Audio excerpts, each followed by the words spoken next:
ಈ ಒಂದು ಮಾರ್ಗಸೂಚಿ ಬಗ್ಗೆ ನಮ್ಮ ಕರ್ನಾಟಕ ರಾಜ್ಯದ ಪರವಾಗಿ ನಾವೇನು ನಮ್ಮ ಅಭಿಪ್ರಾಯ ಕೊಡ್ಬೇಕು ಅಂತೇಳಿ ನಾವು ಎಲ್ಲ ನಮ್ಮ ಕೇವಲ ಸರ್ಕಾರದ ಅಧಿಕಾರಿಗಳು ಮಾತ್ರ ಅಲ್ಲ, ಇವನ್ ಸ್ವಯಂ ಸೇವಾ ಸಂಸ್ಥೆಗಳ ಅಭಿಪ್ರಾಯವನ್ನು ಕೂಡ ಪಡೆದು ನಾವೀಗ ಸಲ್ಲಿಸಬೇಕಾಗಿದೆ. ಅದಕ್ಕೊಂದು ಈ ಒಂದು ಗೂಗಲ್ ಮೀಟ್ ಒಂದು ಸಭೆಯನ್ನು ಆಯೋಜಿಸಿದ್ದೀವಿ. ಈ ಒಂದು ಸಭೆಗೆ ತುಂಬಾ ಹೆಚ್ಚಿನ ಸಂಖ್ಯೆಯಲ್ಲಿ ಸ್ವಯಂ ಸೇವಾ ಸಂಸ್ಥೆಗಳು ಜೊತೆಗೆ ನಮ್ಮ ಅಧಿಕಾರಿ ಮಿತ್ರರು ಕೂಡ ಹಾಜರಾಗಿದ್ದೀರಾ. ಮೊದಲಿಗೆ ಈ ಒಂದು ಸಭೆಗೆ ನಾನು ಪ್ರಮುಖವಾಗಿ ಮಿಷನ್ ವಾತ್ಸಲ್ಯ ಗೈಡ್ಲೈನ್ಸ್ ನಾವು ಸಾಫ್ಟ್ ಕಾಪಿ ನಿಮ್ಮೆಲ್ಲರ ಜೊತೆ ಶೇರ್ ಮಾಡ್ಕೊಂಡಿದ್ವಿ. ಆದ್ರೂ ಕೂಡ ಮುಖ್ಯವಾಗಿ ಇದ್ರಲ್ಲಿ ಏನು ಪ್ರಮುಖವಾಗಿ ಹೇಳಿದೆ ನಮ್ಗೆ ಅನ್ವಯಿಸುವಂತ ವಿಷಯ ನಾವ್ ಯಾವ್ದಕ್ಕೆ ನಮ್ಮ ಭಿನ್ನಮತ ಯಾವ್ದ್ರ ಇರ್ಬೋದು ಅಂತ ಹೇಳಿ ಇದ್ರ ಬಗ್ಗೆ ಒಂದು ಬ್ರೀಫ್ ಆಗಿ ಒಂದು ಇಂಟ್ರೊಡಕ್ಷನ್ ಅನ್ನ ನಮ್ಮ ಯುನಿಸೆಫ್ ಬಂದಿರುವಂತಹ ಶ್ರೀಯುತ ಸೋನಿಕುಟ್ಟಿ ಸರ್ ಅವರು ನಮ್ ಜೊತೆ ಒಂದು 10 ನಿಮಿಷ ಅದರ ಜೊತೆ ಹಂಚ್ಕೊಳ್ಲಿಕ್ಕಿದ್ದಾರೆ. ಅವರಿಗೆ ನಾನು ನಮ್ಮ ಇಲಾಖೆ ಪರವಾಗಿ ಹಾಗೂ ತಮ್ಮೆಲ್ಲರ ಪರವಾಗಿ ಹೃತ್ಪೂರ್ವಕವಾದ ಸ್ವಾಗತವನ್ನ ಬಯಸ್ತಾ ಇದ್ದೇನೆ. Welcome you sir. ಅದೇ ರೀತಿ ಈ ಒಂದು ಕಾರ್ಯಕ್ರಮಕ್ಕೆ ಆಗಮಿಸಿರುವಂತಹ ಎಲ್ಲಾ ಸ್ವಯಂ ಸೇವಾ ಸಂಸ್ಥೆಗಳ ಪ್ರತಿನಿಧಿಗಳು, ನಮ್ಮ ಅಡಾಪ್ಷನ್ ಸೆಂಟರ್ ಆಗಿರ್ಬೋದು, ಚೈಲ್ಡ್ ಕೇರ್ ಇನ್ಸ್ಟಿಟ್ಯೂಷನ್ಸ್ ಆಗಿರ್ಬೋದು, ಅಥವಾ ಈ ವಿವಿಧ ರೀತಿ ಮಕ್ಕಳಿಗೋಸ್ಕರ ಸೇವೆ ಸಲ್ಲಿಸ್ತಾ ಇರುವಂತಹ ಎಲ್ಲಾ ಸಂಸ್ಥೆಗಳ ಪ್ರತಿನಿಧಿಗಳಿಗೂ ಕೂಡ ಈ ಒಂದು ಗೂಗಲ್ ಮೀಟಿಗೆ ಸ್ವಾಗತವನ್ನು ಬಯಸ್ತೇನೆ.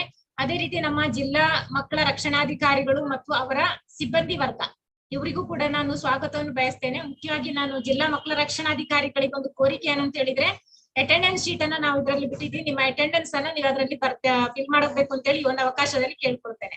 ಹಾಗೂ ಸೋನಿಕುಟ್ಟಿ ಸರ್ ಈ ಒಂದು ಸಭೆಯನ್ನ ತಮ್ಮ ಒಂದು ಸೆಷನ್ ಪ್ರಾರಂಭ ಮಾಡಿಸ್ಬೇಕು ಅಂತ ಹೇಳಿ ಈ ಒಂದು ಕೋರ್ತೇನೆ sir. Thank you, Elima, for your good words, and good afternoon, friends.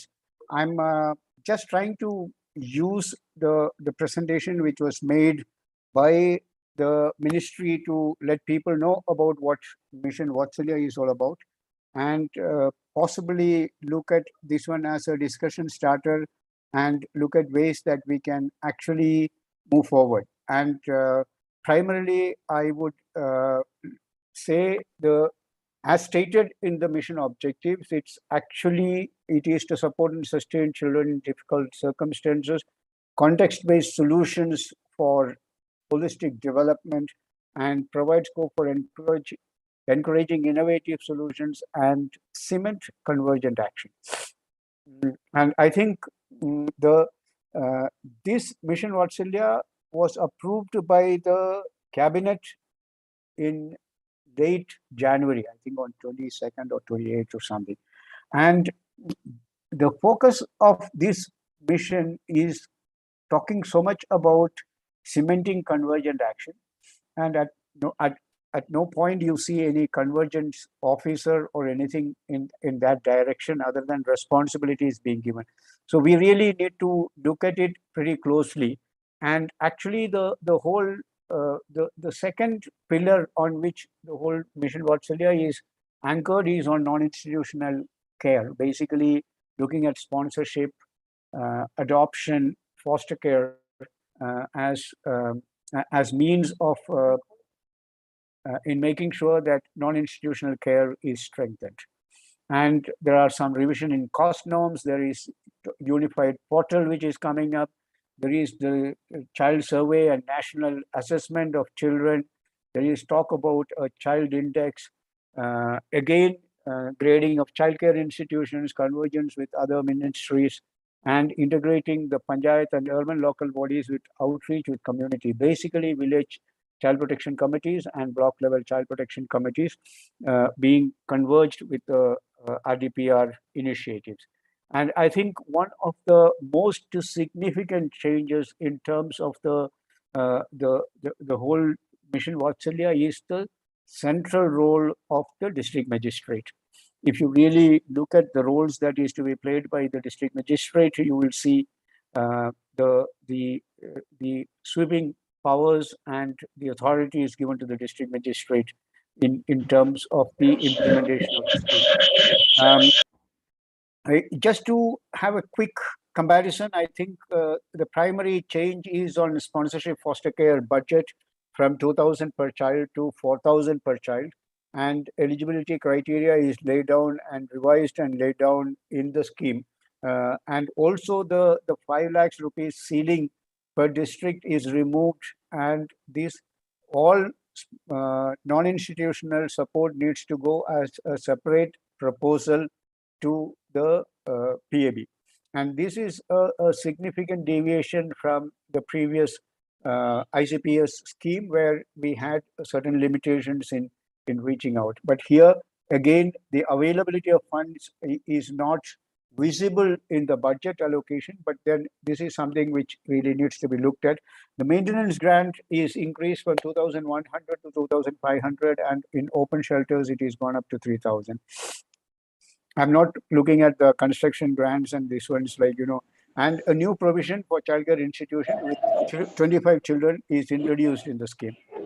And though there is stated to be an increase in the remuneration for child protection support staff in the DCPU, I think it is not sufficient enough. There is some growth which is shown. And also the CWC sitting fees has been increased from 1,500, JB and CWC per sitting from 1,500 to 2,000, and which means that, we really need to look at professionalizing that service.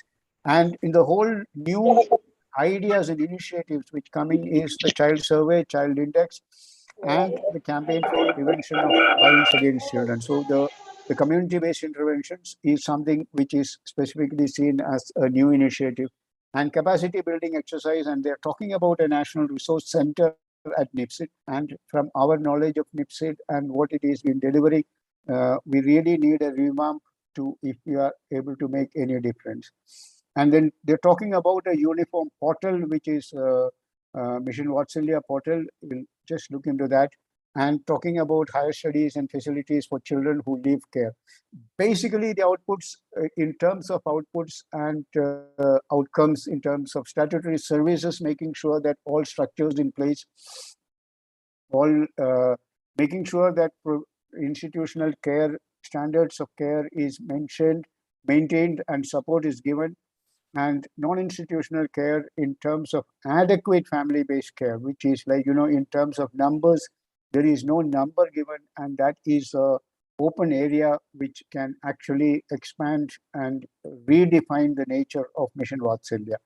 And I think the whole thing about an e-portal using MIS and centralized information system is something which is seen in this scheme as something different.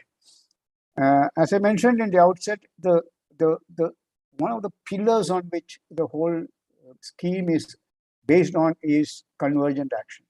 And we're talking about convergence between the three missions, which is initiated by WCD, Mission Saksham Anganwadi or Portion 2.0, and Mission Shakti. And these two, along with Vathsalya, are the two schemes. But in terms of convergence between these three, there does not seem to be any structure which is available. So we are talking about harnessing the strength of Anganwadi centers and baseline data, and how do we really use that mechanism for protecting children in need of care and protection, and especially including orphan children. And we are looking at Mission Shakti in terms of the Beti Bachao, Beti Padhao, and actually also looking at the skill development and Shakti Sadhan and working women's hostel and support system for aftercare for girls who are leaving care. So this is some area of collaboration and convergence which needs to be there.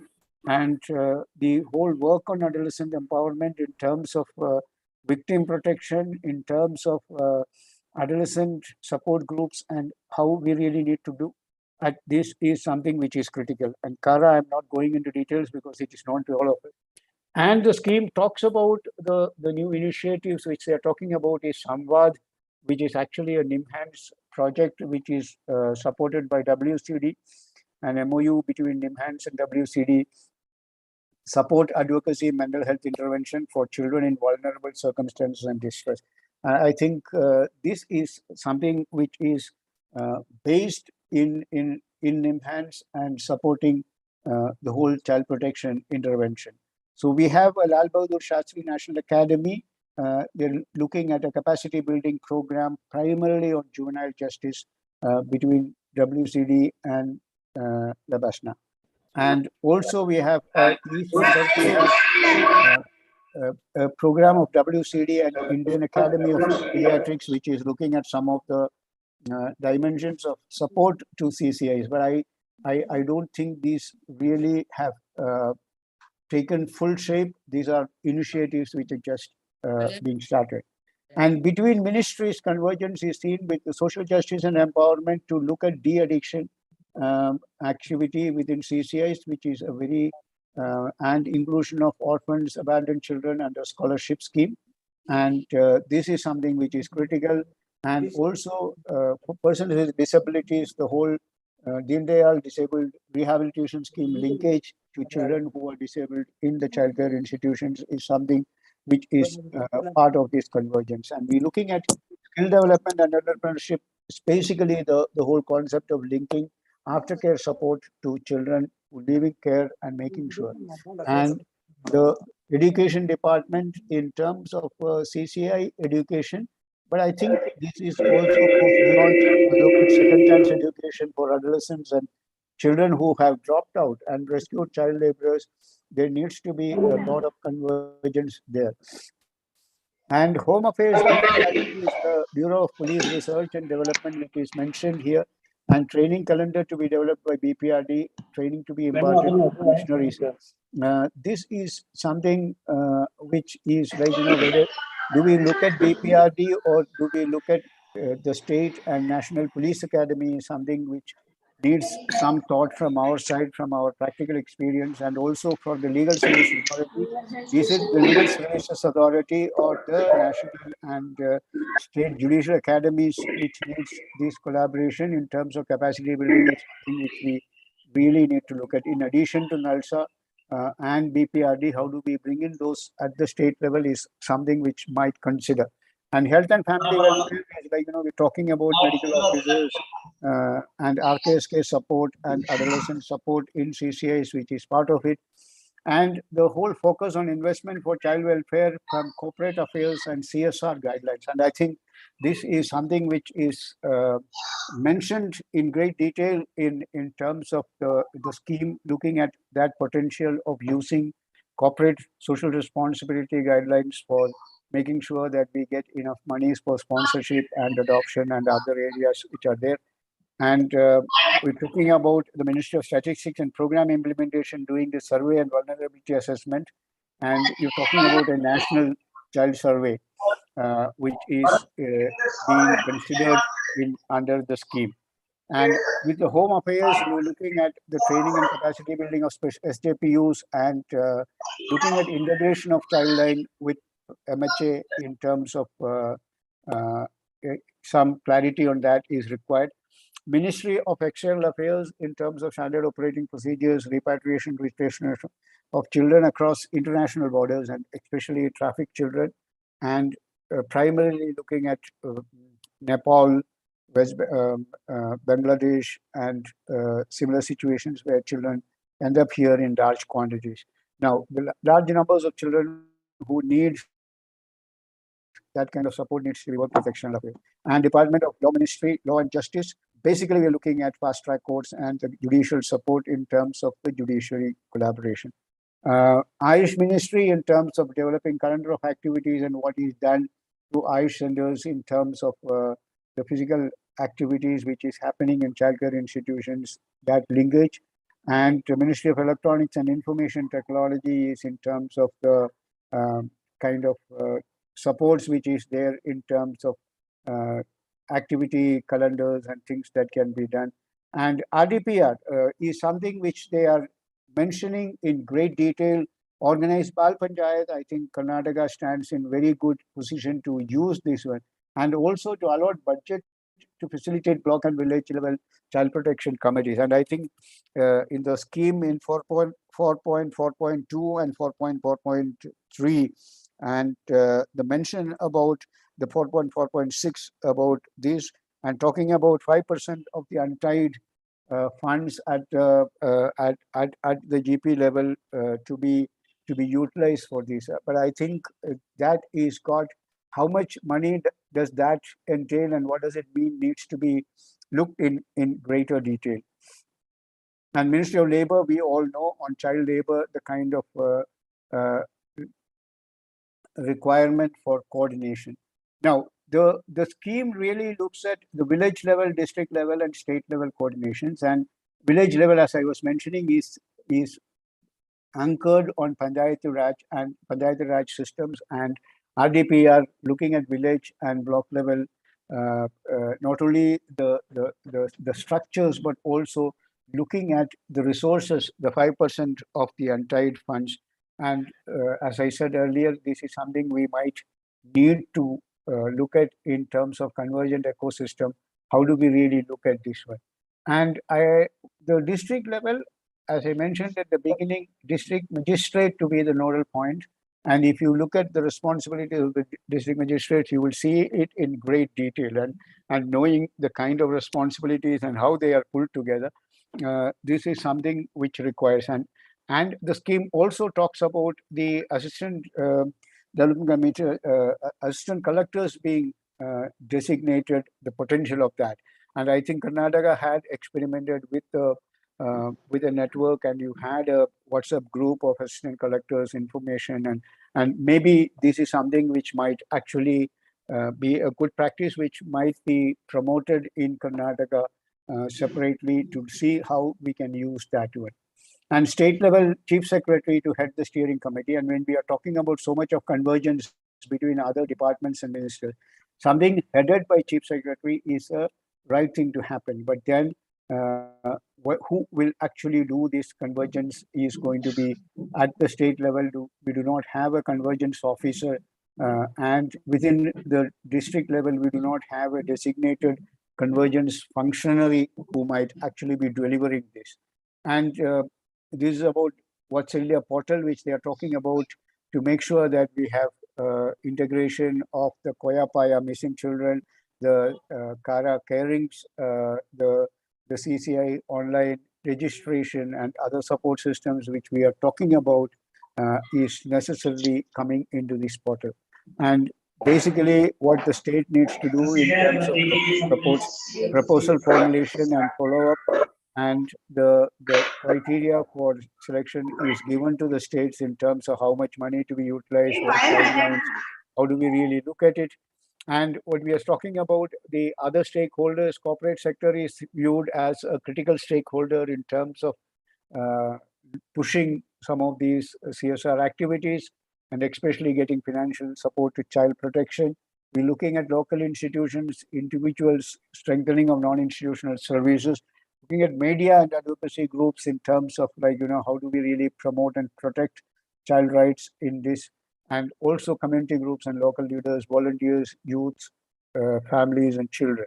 And this, I think, is a critical dimension of the community level or the village level structures, which is being talked about in this one. So basically, the scheme intends to make all the program to be in place, all child protection systems to be in place and functional, and we have a response mechanism which is able to reach out to children who are in need of care and protection in an effective manner, and believes that only through a system of convergent action where people come together and move forward can really look at some of the issues of de-addiction, support systems, aftercare, and how do we deal with caregivers and situations like this.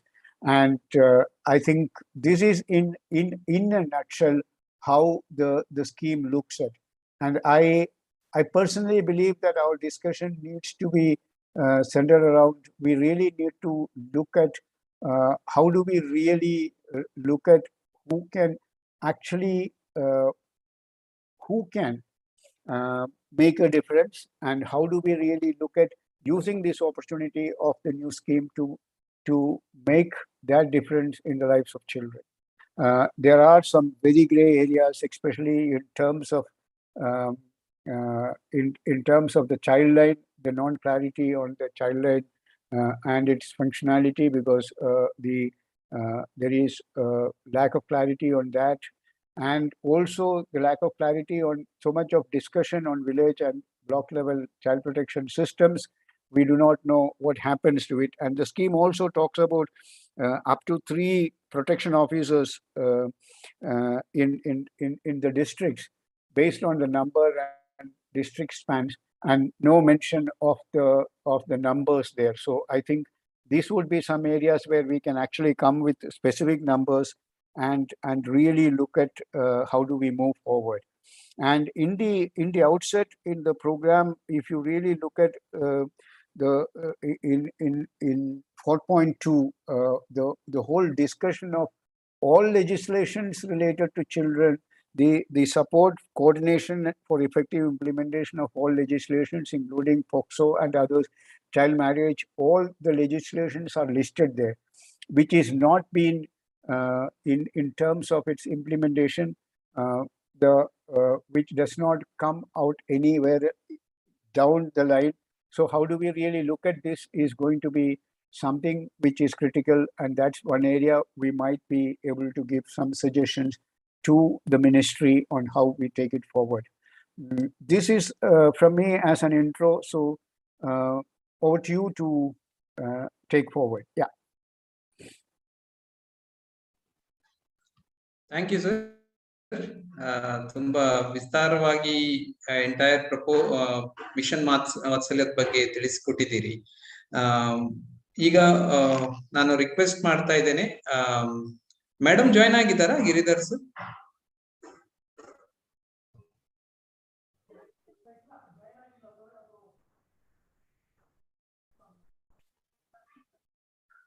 Giridhar sir ICPS ಇಂದ madam join ಆಗಿದ್ದಾರಾ? Director madam.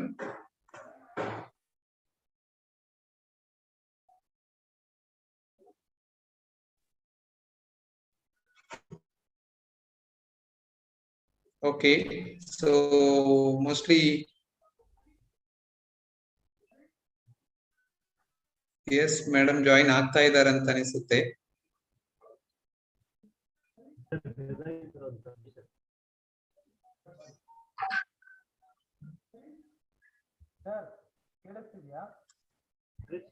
Sound ಕೇಳ್ತಾ ಇದೆ, but ಸ್ವಲ್ಪ ಕಡಿಮೆ ಇದೆ. ಇನ್ನು ಸ್ವಲ್ಪ volume increase ಮಾಡಿ. ಡೈರೆಕ್ಟ್ ಇಲ್ಲಪ್ಪ, ಅಲ್ಲಿ ಯಾರೋ ಬೇರೆಯವರು ಬಂದು ಮುಖ ತೋರಿಸ್ತಿದ್ದಾರೆ. ಇಲ್ಲ ಅವರು is checking. Sir project director PD madam join ಆಗಿದ್ದಾರೆ. ಓಕೆ, ಜಾಯಿನ್ ಆಗ್ತಾರೆ, 5-10 minutes ಅಲ್ಲಿ ಜಾಯಿನ್ ಆಗ್ತಾರೆ. Okay, right. ಓಕೆ, ಸೊ ಗೆಳೆಯರೆ, ನಾವು ಬಹಳ ವಿಸ್ತೃತವಾಗಿ ಸೋನಿ ಸರ್ ನಮ್ಗೆ ಈ ಮಿಷನ್ ವಾತ್ಸಲ್ಯ ಬಗ್ಗೆ ಎಕ್ಸ್ಪ್ಲೈನ್ ಮಾಡಿದ್ದಾರೆ. ಈ ಕಾರ್ಯಕ್ರಮದಲ್ಲಿ ಈ ಒಂದು ಏನು ಡ್ರಾಫ್ಟ್ ಇದೆ ನಮ್ಮ ಮುಂದೆ, ಅದರದ ಕಂಪ್ಲೀಟ್ ಮಾಹಿತಿಯನ್ನು ನಮ್ಗೆ ಸರ್ ಕೊಟ್ಟಿದ್ದಾರೆ. ನಾವೀಗ ಒಂದು ಮಾಡಬಹುದು, ಯಾಕಂದ್ರೆ ಎಲ್ಲರಿಗೂ ಇಲ್ಲಿ ಮಾತಾಡ್ಲಿಕ್ಕೆ ಎಲ್ಲರೂ ಮಾತಾಡ್ಲಿಕ್ಕೆ ತುಂಬಾ ಕಷ್ಟ ಆಗ್ಬಹುದು. ಅದಕ್ಕೋಸ್ಕರ ಕೆಲವರಿಗೆ ನಾವು ರಿಕ್ವೆಸ್ಟ್ ಮಾಡ್ತೇವೆ, ನೀವು ಮಾತಾಡಿ ನಿಮ್ಮ ಅಭಿಪ್ರಾಯವನ್ನು ಹೇಳಿ ಅಂತೇಳಿ. ಯಾರಿಗೆ ಮಾತಾಡ್ಲಿಕ್ಕೆ ಇನ್ನೊಂದು ವಿಷಯ, ಯಾರು ಆಲ್ರೆಡಿ ವಿಷಯವನ್ನು ಹೇಳಿದ್ರೆ ಅದನ್ನು ಮತ್ತೆ ರಿಪೀಟ್ ಮಾಡ್ಲಿಕ್ಕೆ ಹೋಗಬೇಡಿ. ಇದನ್ನೊಂದು ಕನ್ಸಾಲಿಡೇಟ್ ಮಾಡಿ ನಮ್ಮ ಅಭಿಪ್ರಾಯಗಳನ್ನು, ಈ ಮಿಷನ್ ವಾತ್ಸಲ್ಯದ ಬಗ್ಗೆ ನಮ್ಮ ಅಭಿಪ್ರಾಯವನ್ನು ಕೇಂದ್ರ ಸರ್ಕಾರಕ್ಕೆ ನಾವು ಕಳಿಸ್ತೇವೆ, ICPS ಇಂದಲೇ ಕಳಿಸ್ತೇವೆ. ಸೊ ಹಾಗಾಗಿ ನಿಮ್ಮ ಅಭಿಪ್ರಾಯವನ್ನು ಸಂಕ್ಷಿಪ್ತವಾಗಿ ನೀವು ತಿಳಿಸಿದ್ರೆ ಸಾಕಾಗತ್ತೆ. ಮತ್ತೆ ಇನ್ನೊಂದು, ಯಾರಿಗೆಲ್ಲ ಇದರಲ್ಲಿ ನೇರವಾಗಿ ಜಾಯಿನ್ ಆಗ್ಲಿಕ್ಕೆ ಆಗಿಲ್ಲ, ಅವರು ಯೂಟ್ಯೂಬ್ ಲಿಂಕ್ ಅನ್ನು ನಾವು ಕಳಿಸಿದ್ದೇವೆ, ಅದರ ಮುಖಾಂತರನು ನೀವು ಜಾಯಿನ್ ಆಗ್ಬಹುದು. ಸೊ ಇನ್ನೊಂದು ತಮ್ಮೆಲ್ಲರಲ್ಲಿ ನಮ್ಮ ರಿಕ್ವೆಸ್ಟ್ ಏನು ಅಂತಂದ್ರೆ, ಆದಷ್ಟು ಬರವಣಿಗೆ ಮುಖಾಂತರ, ರೈಟಿಂಗ್ ಮುಖಾಂತರನು ಕೂಡ ನಮ್ಗೆ ನೀವು ಕಳಿಸ್ಕೊಡ್ಬಹುದು ನಿಮ್ಮ ಅಭಿಪ್ರಾಯವನ್ನು. ಸೊ ನಾವೀಗ ಒಬ್ಬೊಬ್ಬರ ಹತ್ರನೇ ನಿಮ್ಮ ಅನಿಸಿಕೆಯನ್ನು ತಿಳಿಸ್ಲಿಕ್ಕೆ ರಿಕ್ವೆಸ್ಟ್ ಮಾಡ್ತೇನೆ. ಮೊದಲನೇದಾಗಿ PD ಮೇಡಮ್ ಅವರು ಹೇಳ್ತೀರಾ ಏನಾದ್ರು? Project director madam, Halima madam ಏನಾದ್ರು ಹೇಳ್ತೀರಾ, ಅಥವಾ ನಾವು ಬೇರೆಯವರಿಗೆ ತಿಳಿಸ್ಲಾ? ಓಕೆ, ವಾಸು ಸರ್ ತಾವು ಶುರು ಮಾಡ್ತೀರಾ ನಿಮ್ಮ ಅಭಿಪ್ರಾಯ? ಮಾಡಬಹುದು, ಒಂದು ನಿಮಿಷ. Yes, thank you for this opportunity to share what we are reading. ನಾನು ಇನ್ನು ಓದ್ತಾನೆ ಇದ್ದೀನಿ, ಇನ್ನೂ ಒಂದು 2-3 ಸತಿ ಓದ್ಬೇಕಾಗತ್ತೆ before I can really give comprehensive ಆಗಿ. ಬಟ್ ನೀವು ಇದನ್ನ ಶುರು ಮಾಡಿರೋದ್ರಿಂದ ಒಂದು ಇನಿಷಿಯಲ್ ರೆಸ್ಪಾನ್ಸಸ್ ಕೊಡಬಲ್ಲೆ.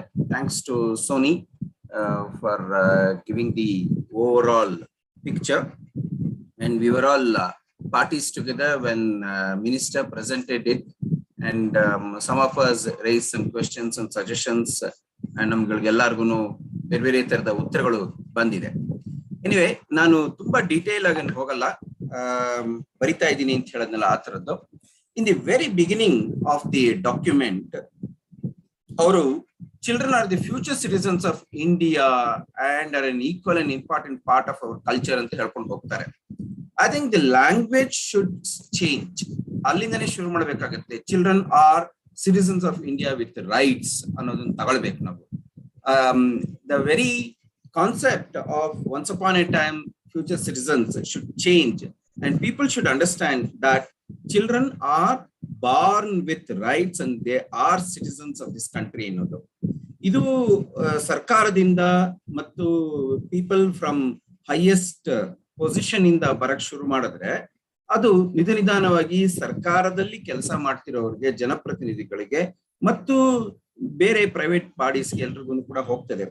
ಅದನ್ನ ಆರಂಭದಿಂದಲೇ ಈ ಒಂದು ಭಾವನೆಯನ್ನ ತರೋದು ಒಳ್ಳೇದಾಗತ್ತೆ ಅಂತ ನಮ್ಮ ಅಭಿಪ್ರಾಯ. ಮತ್ತೆ ಮಿಷನ್ ವಾತ್ಸಲ್ಯ ಬಹಳಷ್ಟು ಕಡೆ ಹೇಳೋದೇನು ಅಂತಂದ್ರೆ, ಬೇರೆಯವ್ರ ಜೊತೆ ಬೇರೆಯವರು ಕನ್ವರ್ಜ್ ಆಗ್ಬೇಕು ನಮ್ಮ ಜೊತೆನಲ್ಲಿ ಅಂತ ಹೇಳ್ಕೊಂಡು ಬರತ್ತೆ ಅದು. ಬಟ್ ತಾನು ಬೇರೆಯವ್ರ ಜೊತೆ ಕನ್ವರ್ಜ್ ಆಗ್ಬೇಕು ಅನ್ನುವ ಪರಿಭಾಷೆ ಬೇಕಾಗ್ತದೆ.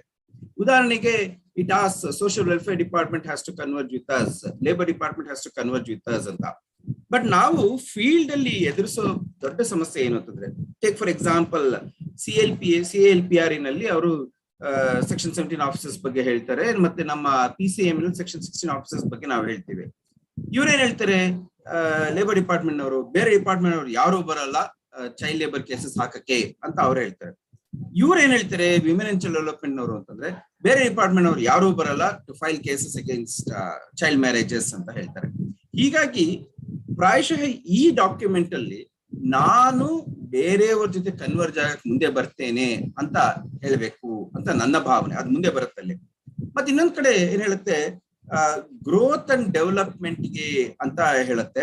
ನನಗೆ ಅಂದ್ರೆ mission Vatsalya is the attempt to comprehensively comprehend and provide holistic solution along with road map for growth and development of all children ಅಂತ.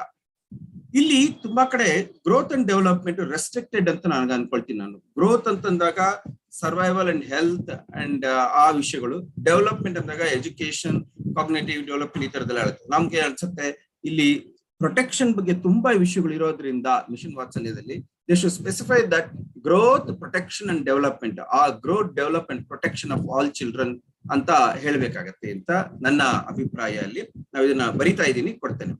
ಹೀಗೆ ಮುಂದುವರಿತಿದ್ದಾಗ ಇನ್ನೊಂದು ಮತ್ತೆ ಯಾಕೋ ಒಂದ್ ಕಡೆ ವೆಲ್ಫೇರ್ ಅಂತ ಹೇಳ್ಬಿಟ್ಟು the ministry of women and child development is the nodal ministry for ensuring welfare of children ಅಂತ ಹೇಳ್ತಾ ಹೋಗುತ್ತೆ. ಇದು ಇಷ್ಟು ದಿನದ ಪರಿಭಾಷೆನಲ್ಲೇ ಇದೆ, ವೆಲ್ಫೇರ್ ಅಂತಾನೆ ಇದೆ.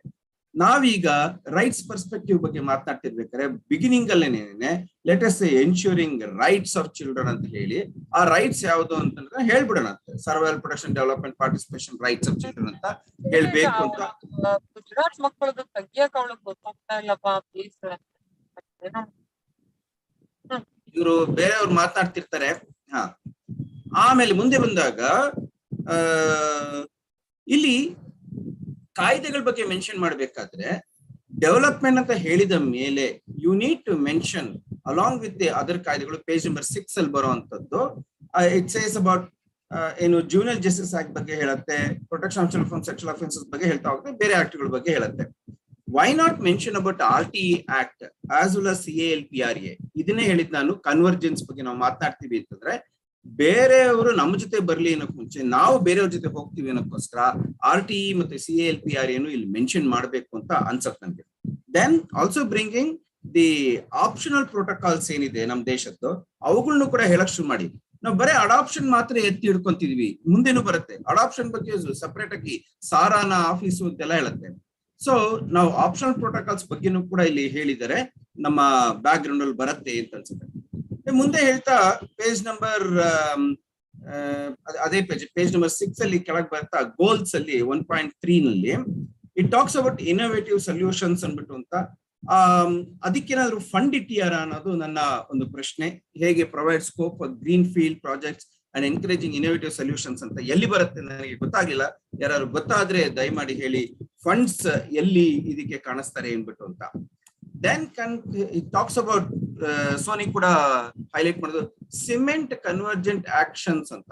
ಇದು ಚಂದ, ಹೇಳಲಿಕ್ಕೆ ಬಹಳ ಅಂದ, ಇದು ನಮಗೂ ಆನಂದವಾಗ್ತದೆ ಇದನ್ನು ಕೇಳಲಿಕ್ಕೆ. ವಾಟ್ ಈಸ್ ದಿ ಪ್ರೋಸೆಸ್ ಅನ್ನೋದ್ರ ಮುಂದೆ ಎಲ್ಲಾರು ಹೇಳ್ಬೇಕು. ಇಲ್ಲೊಂದ್ ಕಡೆ ಹೇಳಿ ಬಿಟ್ಬಿಟ್ರೆ ಆಗಲ್ಲ. How are you going to do that ಅಂದ್ಬಿಟ್ಟು ಅಂತ ಹೇಳಿ.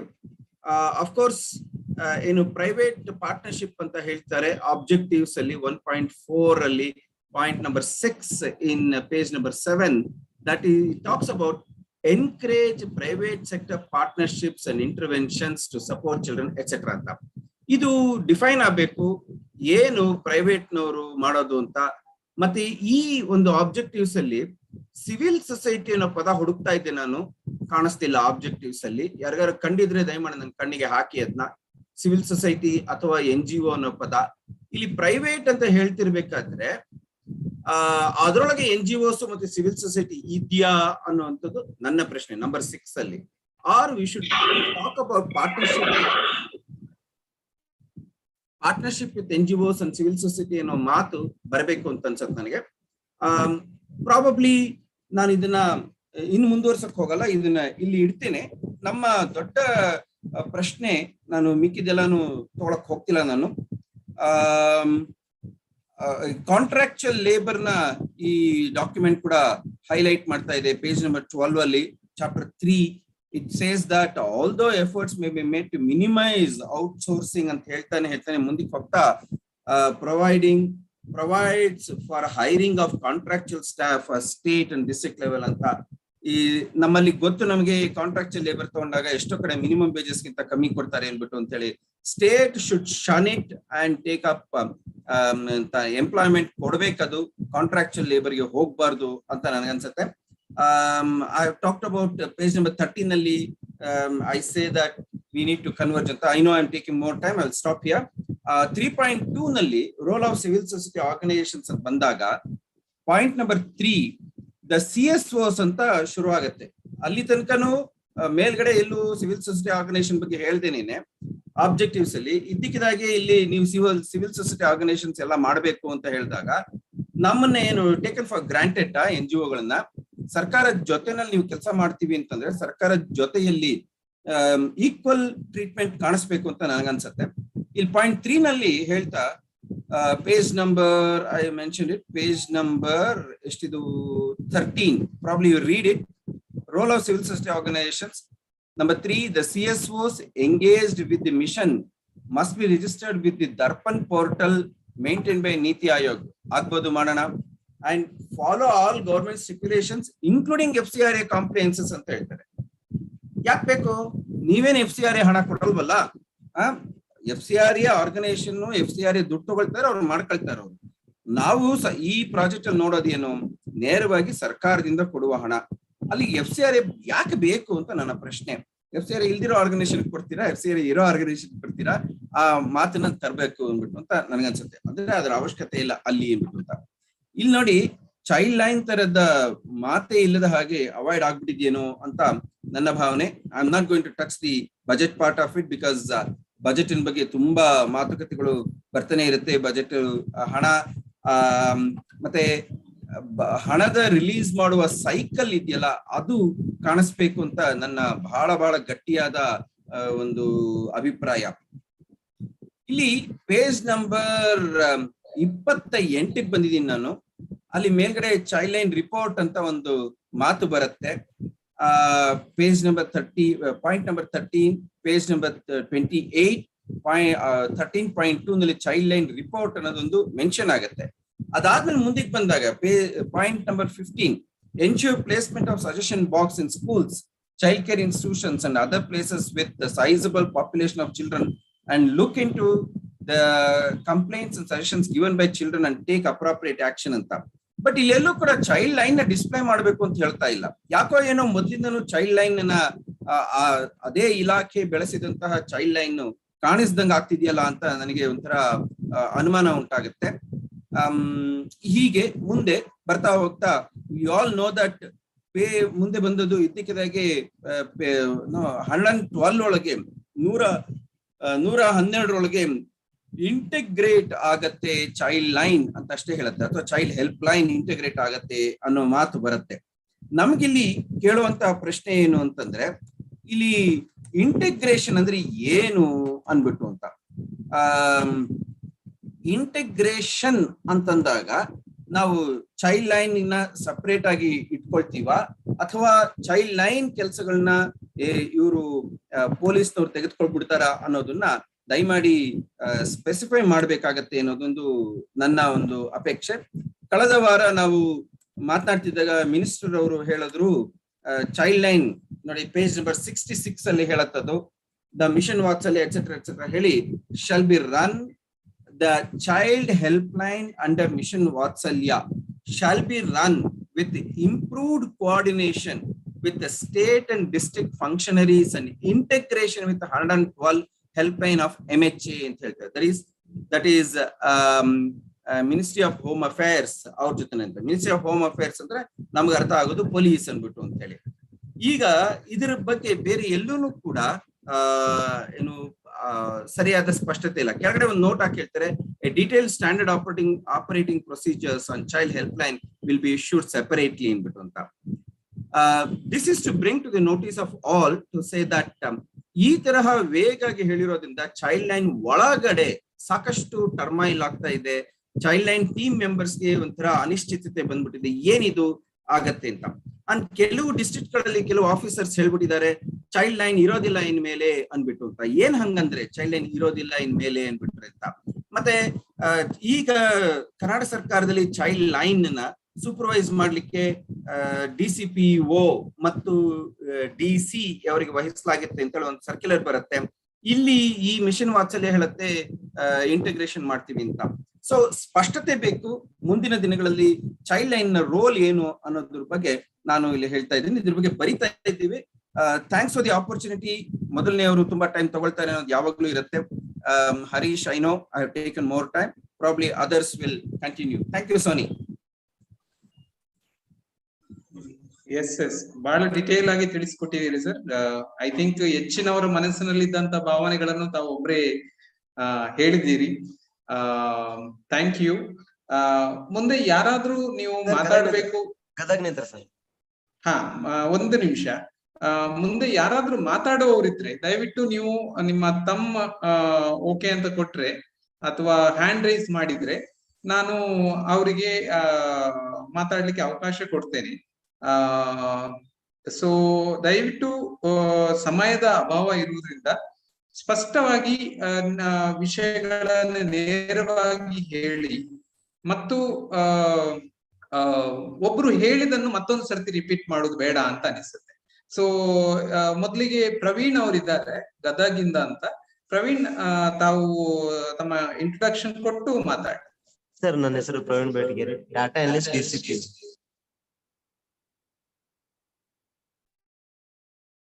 ನನ್ನ ಕ್ವಶನ್ ಬಂದ್ಬಿಟ್ಟು ಪೇಜ್ ನಂಬರ್ 31 ಸರ್.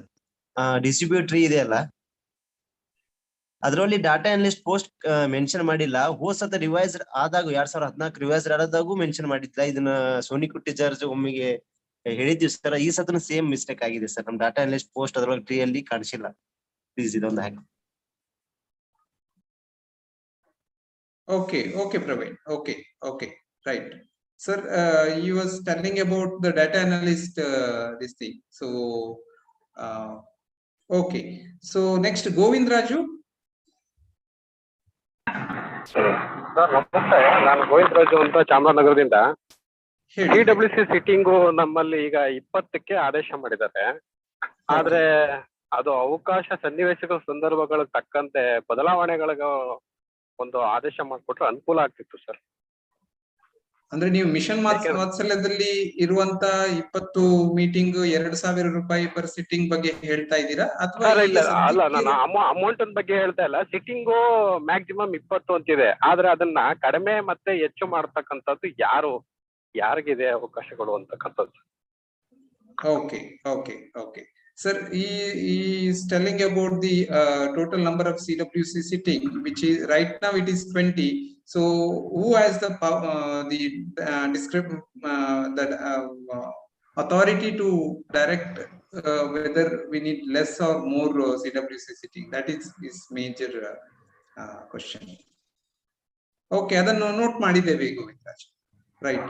ನೂಪುರ್ ಅಂತ ಹೇಳಿ ಒಬ್ರು ಐಫೋನ್ ಇಂದ ಹ್ಯಾಂಡ್ ರೈಸ್ ಮಾಡಿದ್ದೀರಿ. ದಯವಿಟ್ಟು ನಿಮ್ಮ Yes sir. Sir, I'm talking from St. Michael's Home. It is a SA in Bangalore urban. My doubt is page number 54.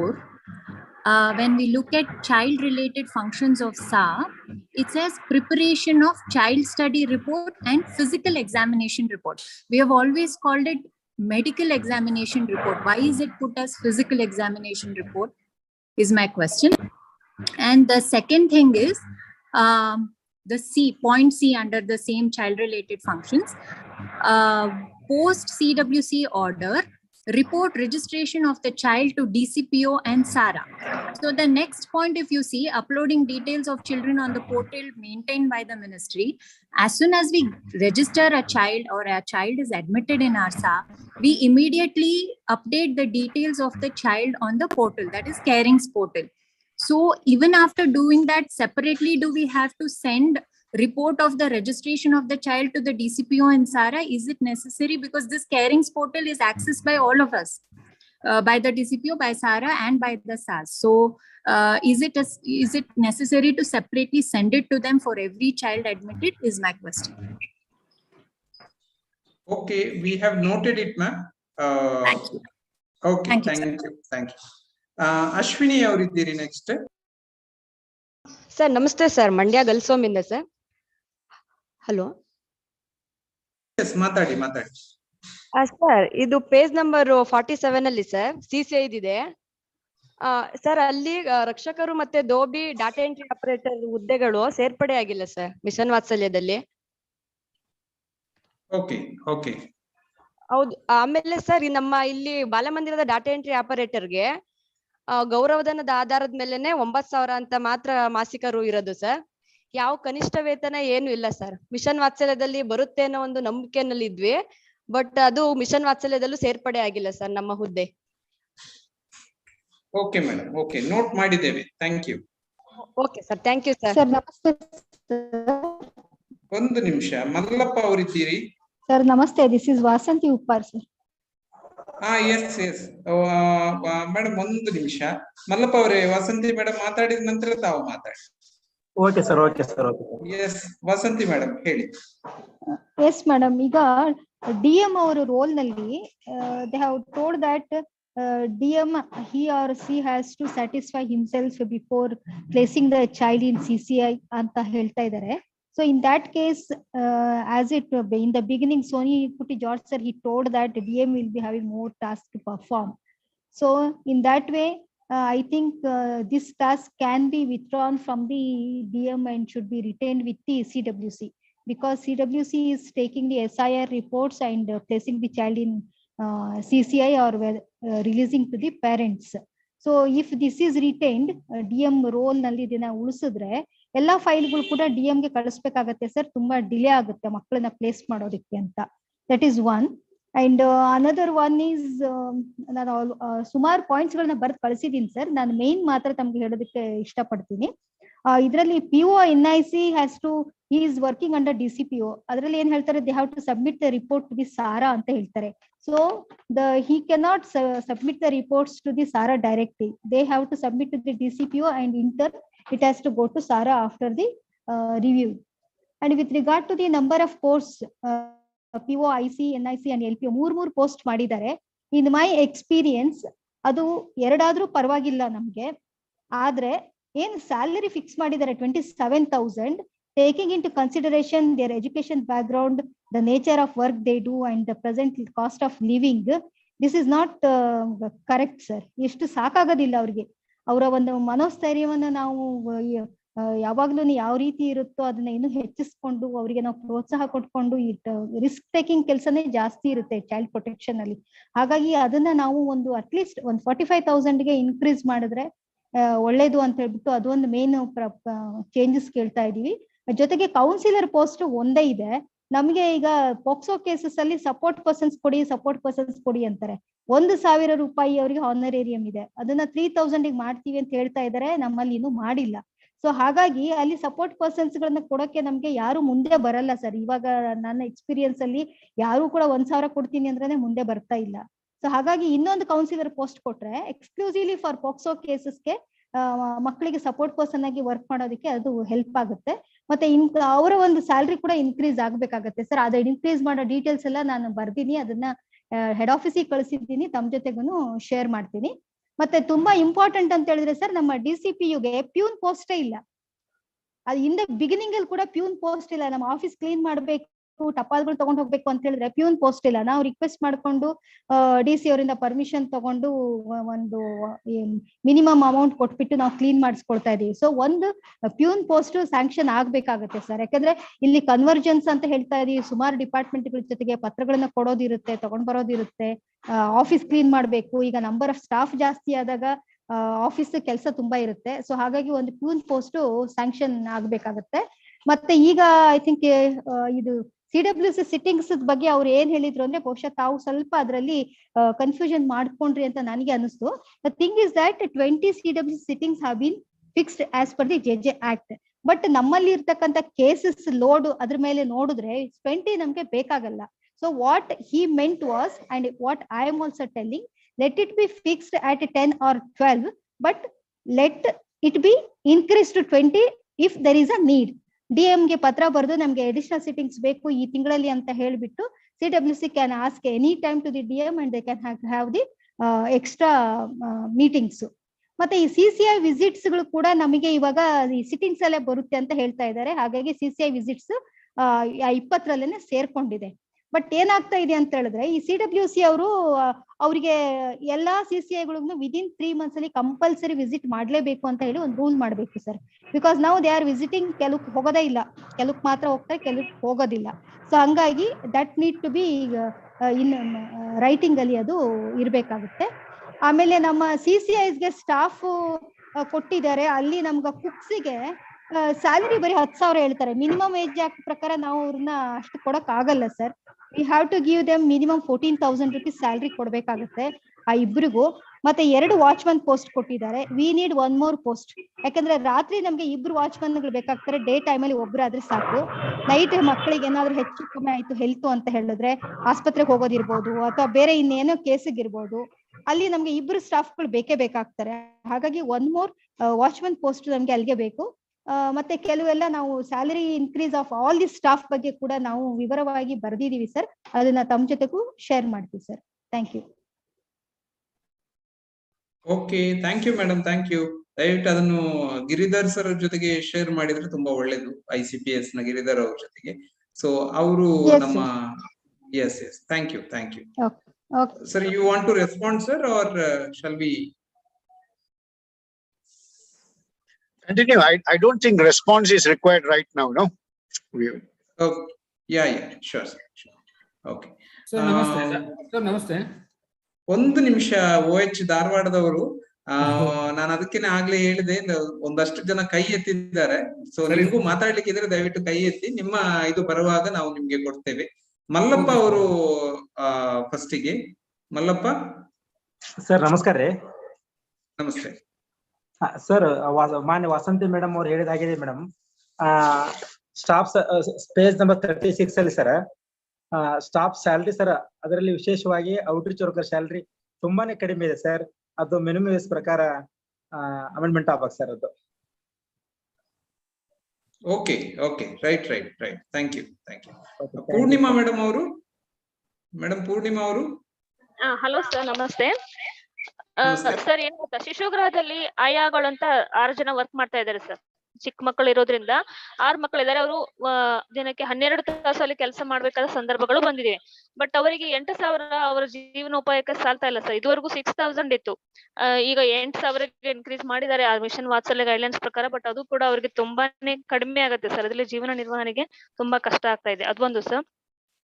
Same thing outreach worker ಈಗಾಗ್ಲೇ sir ಹೇಳಿದ್ರು. ಆಮೇಲೆ ಬಾಲಮಂದಿರಗಳಲ್ಲಿ ಹೆಲ್ಪರ್ ಮತ್ತೆ ಕುಕ್ಗಳ ಅವರ ಸಂಬಳ ಕೂಡ ತುಂಬಾನೇ ಕಡಿಮೆ ಇದೆ ಸರ್. ಈಗ ನಾವು ನೀಡ್ತಾ ಇರೋದವ್ರಿಗೆ 16,000 ಇದೆ. ಬಟ್ ಮಿಷನ್ ವಾತ್ಸಲ್ಯ ಸ್ಕೀಮ್ ಪ್ರಕಾರ ಅವ್ರಿಗೆ 10,000 ಫಿಕ್ಸ್ ಮಾಡಿದ್ದಾರೆ. ಅದು ಕೂಡ ಅವರಿಗೆ ತುಂಬಾನೇ ಕಡಿಮೆ ಆಗುತ್ತೆ ಸರ್ ಜೀವನ ನಿರ್ವಹಣೆಗಾಗಿ. ನಂತರ CWC ಮತ್ತೆ JJB ಕಂಪ್ಯೂಟರ್ ಆಪರೇಟರ್ಗೆ ಮಿನಿಮಮ್ ವೇಜಸ್ ಆಕ್ಟ್ ಪ್ರಕಾರ ಕೊಡಿ ಅಂತ ಹೇಳಿ ಹೆಡ್ ಆಫೀಸ್ ಇಂದ ಸರ್ಕ್ಯುಲರ್ ಆಗಿತ್ತು. ಅದ್ರ ಪ್ರಕಾರ ನಾವೆಲ್ಲ ಆರ್ಡರ್ ಎಲ್ಲ ಮಾಡಿ ಇದನ್ ಮಾಡ್ತಾ ಇದೀವಿ ಸರ್. ಬಟ್ ಈಗ ಮಿಷನ್ ವಾತ್ಸಲ್ಯ ಗೈಡ್ಲೈನ್ಸ್ ಪ್ರಕಾರ ಅವ್ರಿಗೆ 14,000 ಕೊಡಿ ಅಂತ ಹೇಳಿ ಗೈಡ್ಲೈನ್ಸ್ ಅಲ್ಲಿ ಬಂದಿದೆ. ಅದರಲ್ಲೂ ಕೂಡ ಸ್ವಲ್ಪ ಮಾಡಿಫಿಕೇಶನ್ ಆಗ್ಬೇಕಾಗಿತ್ತು ಸರ್. ಆನಂತರ DCP ಔಟ್ರೀಚ್ ವರ್ಕರ್ಗೆ ಈಗಾಗ್ಲೇ ಸರ್ ಹೇಳಿದ್ದು 10,000 ಅವ್ರಿಗೆ ತುಂಬಾನೇ ಕಷ್ಟ ಆಗತ್ತೆ ಸರ್ ಹೊರಗಡೆ ಹೋಗೋದ್ರಿಂದ. ನೆಕ್ಸ್ಟ್ ನಮ್ಮ ಬಾಲಕರ ಬಾಲಮಂದಿರ ಈಗ ಮೊದಲು ಸ್ಟೇಟ್ ಹೋಮ್ ಫಾರ್ ಮೆನ್ ಇತ್ತು. ಅದೇ ಸ್ಟಾಫ್ ಪ್ಯಾಟರ್ನ್ ಕಂಟಿನ್ಯೂಯೇಷನ್ ಆಗಿದೆ ಸರ್. ಬಟ್ ಈಗ ನಮ್ಮ ICPS ಗೈಡ್ಲೈನ್ಸ್ ಪ್ರಕಾರ ಸ್ಟಾಫ್ ಪ್ಯಾಟರ್ನ್ ಅಲ್ಲಿ ಚೇಂಜ್ ಆಗ್ಬೇಕಾಗಿದೆ. ಕೆಲವು ದೋಬಿ ಮತ್ತೆ ಗಾರ್ಡ್ ಆ ಪೋಸ್ಟ್ ಗಳನ್ನ ಎಕ್ಸಸ್ ಆಗಿ ತಗೋಬೇಕಾಗಿದೆ ಸರ್. ಅದ ನಂತರ ಡಾಟಾ ಅನಲಿಸ್ಟ್ ಪೋಸ್ಟ್ ಒಂದು ಎಂಟ್ರಿ ಆಗ್ಬೇಕಾಗಿತ್ತು ಸರ್ ಮಿಷನ್ ವಾತ್ಸಲ್ಯ ಗೈಡ್ಲೈನ್ಸ್ ಅಲ್ಲಿ. ಆನಂತರ open shelter sir. Open shelter and building rent 17,500 fix ಮಾಡಿತ್ತು ಸರ್ ಇವಾಗ. ಬಟ್ ಇವಾಗ ನಮ್ಗೆ ಮಿನಿಮಮ್ JJ ಆಕ್ಟ್ ಪ್ರಕಾರ 2,000 ಸ್ಕ್ವೇರ್ ಫೂಟ್ ಮಕ್ಕಳಿಗೆ ಒದಗಿಸ್ಬೇಕು ಅಂತ ಇದ್ದಾಗ ಆ ಒಂದು 17,500ಕ್ಕೆ ಒಂದು ನಮ್ಗೆ ಅಷ್ಟು ದೊಡ್ಡ ಬಿಲ್ಡಿಂಗ್ ಸಿಗೋದು ತುಂಬಾನೇ ಕಷ್ಟ ಆಗ್ತಾ ಇದೆ ಸರ್. ಅದಕ್ಕ ಅದೊಂದು ಬಿಲ್ಡಿಂಗ್ ರೆಂಟ್ ಅನ್ನ ಇನ್ಕ್ರೀಸ್ ಮಾಡ್ಲಿಕ್ಕೆ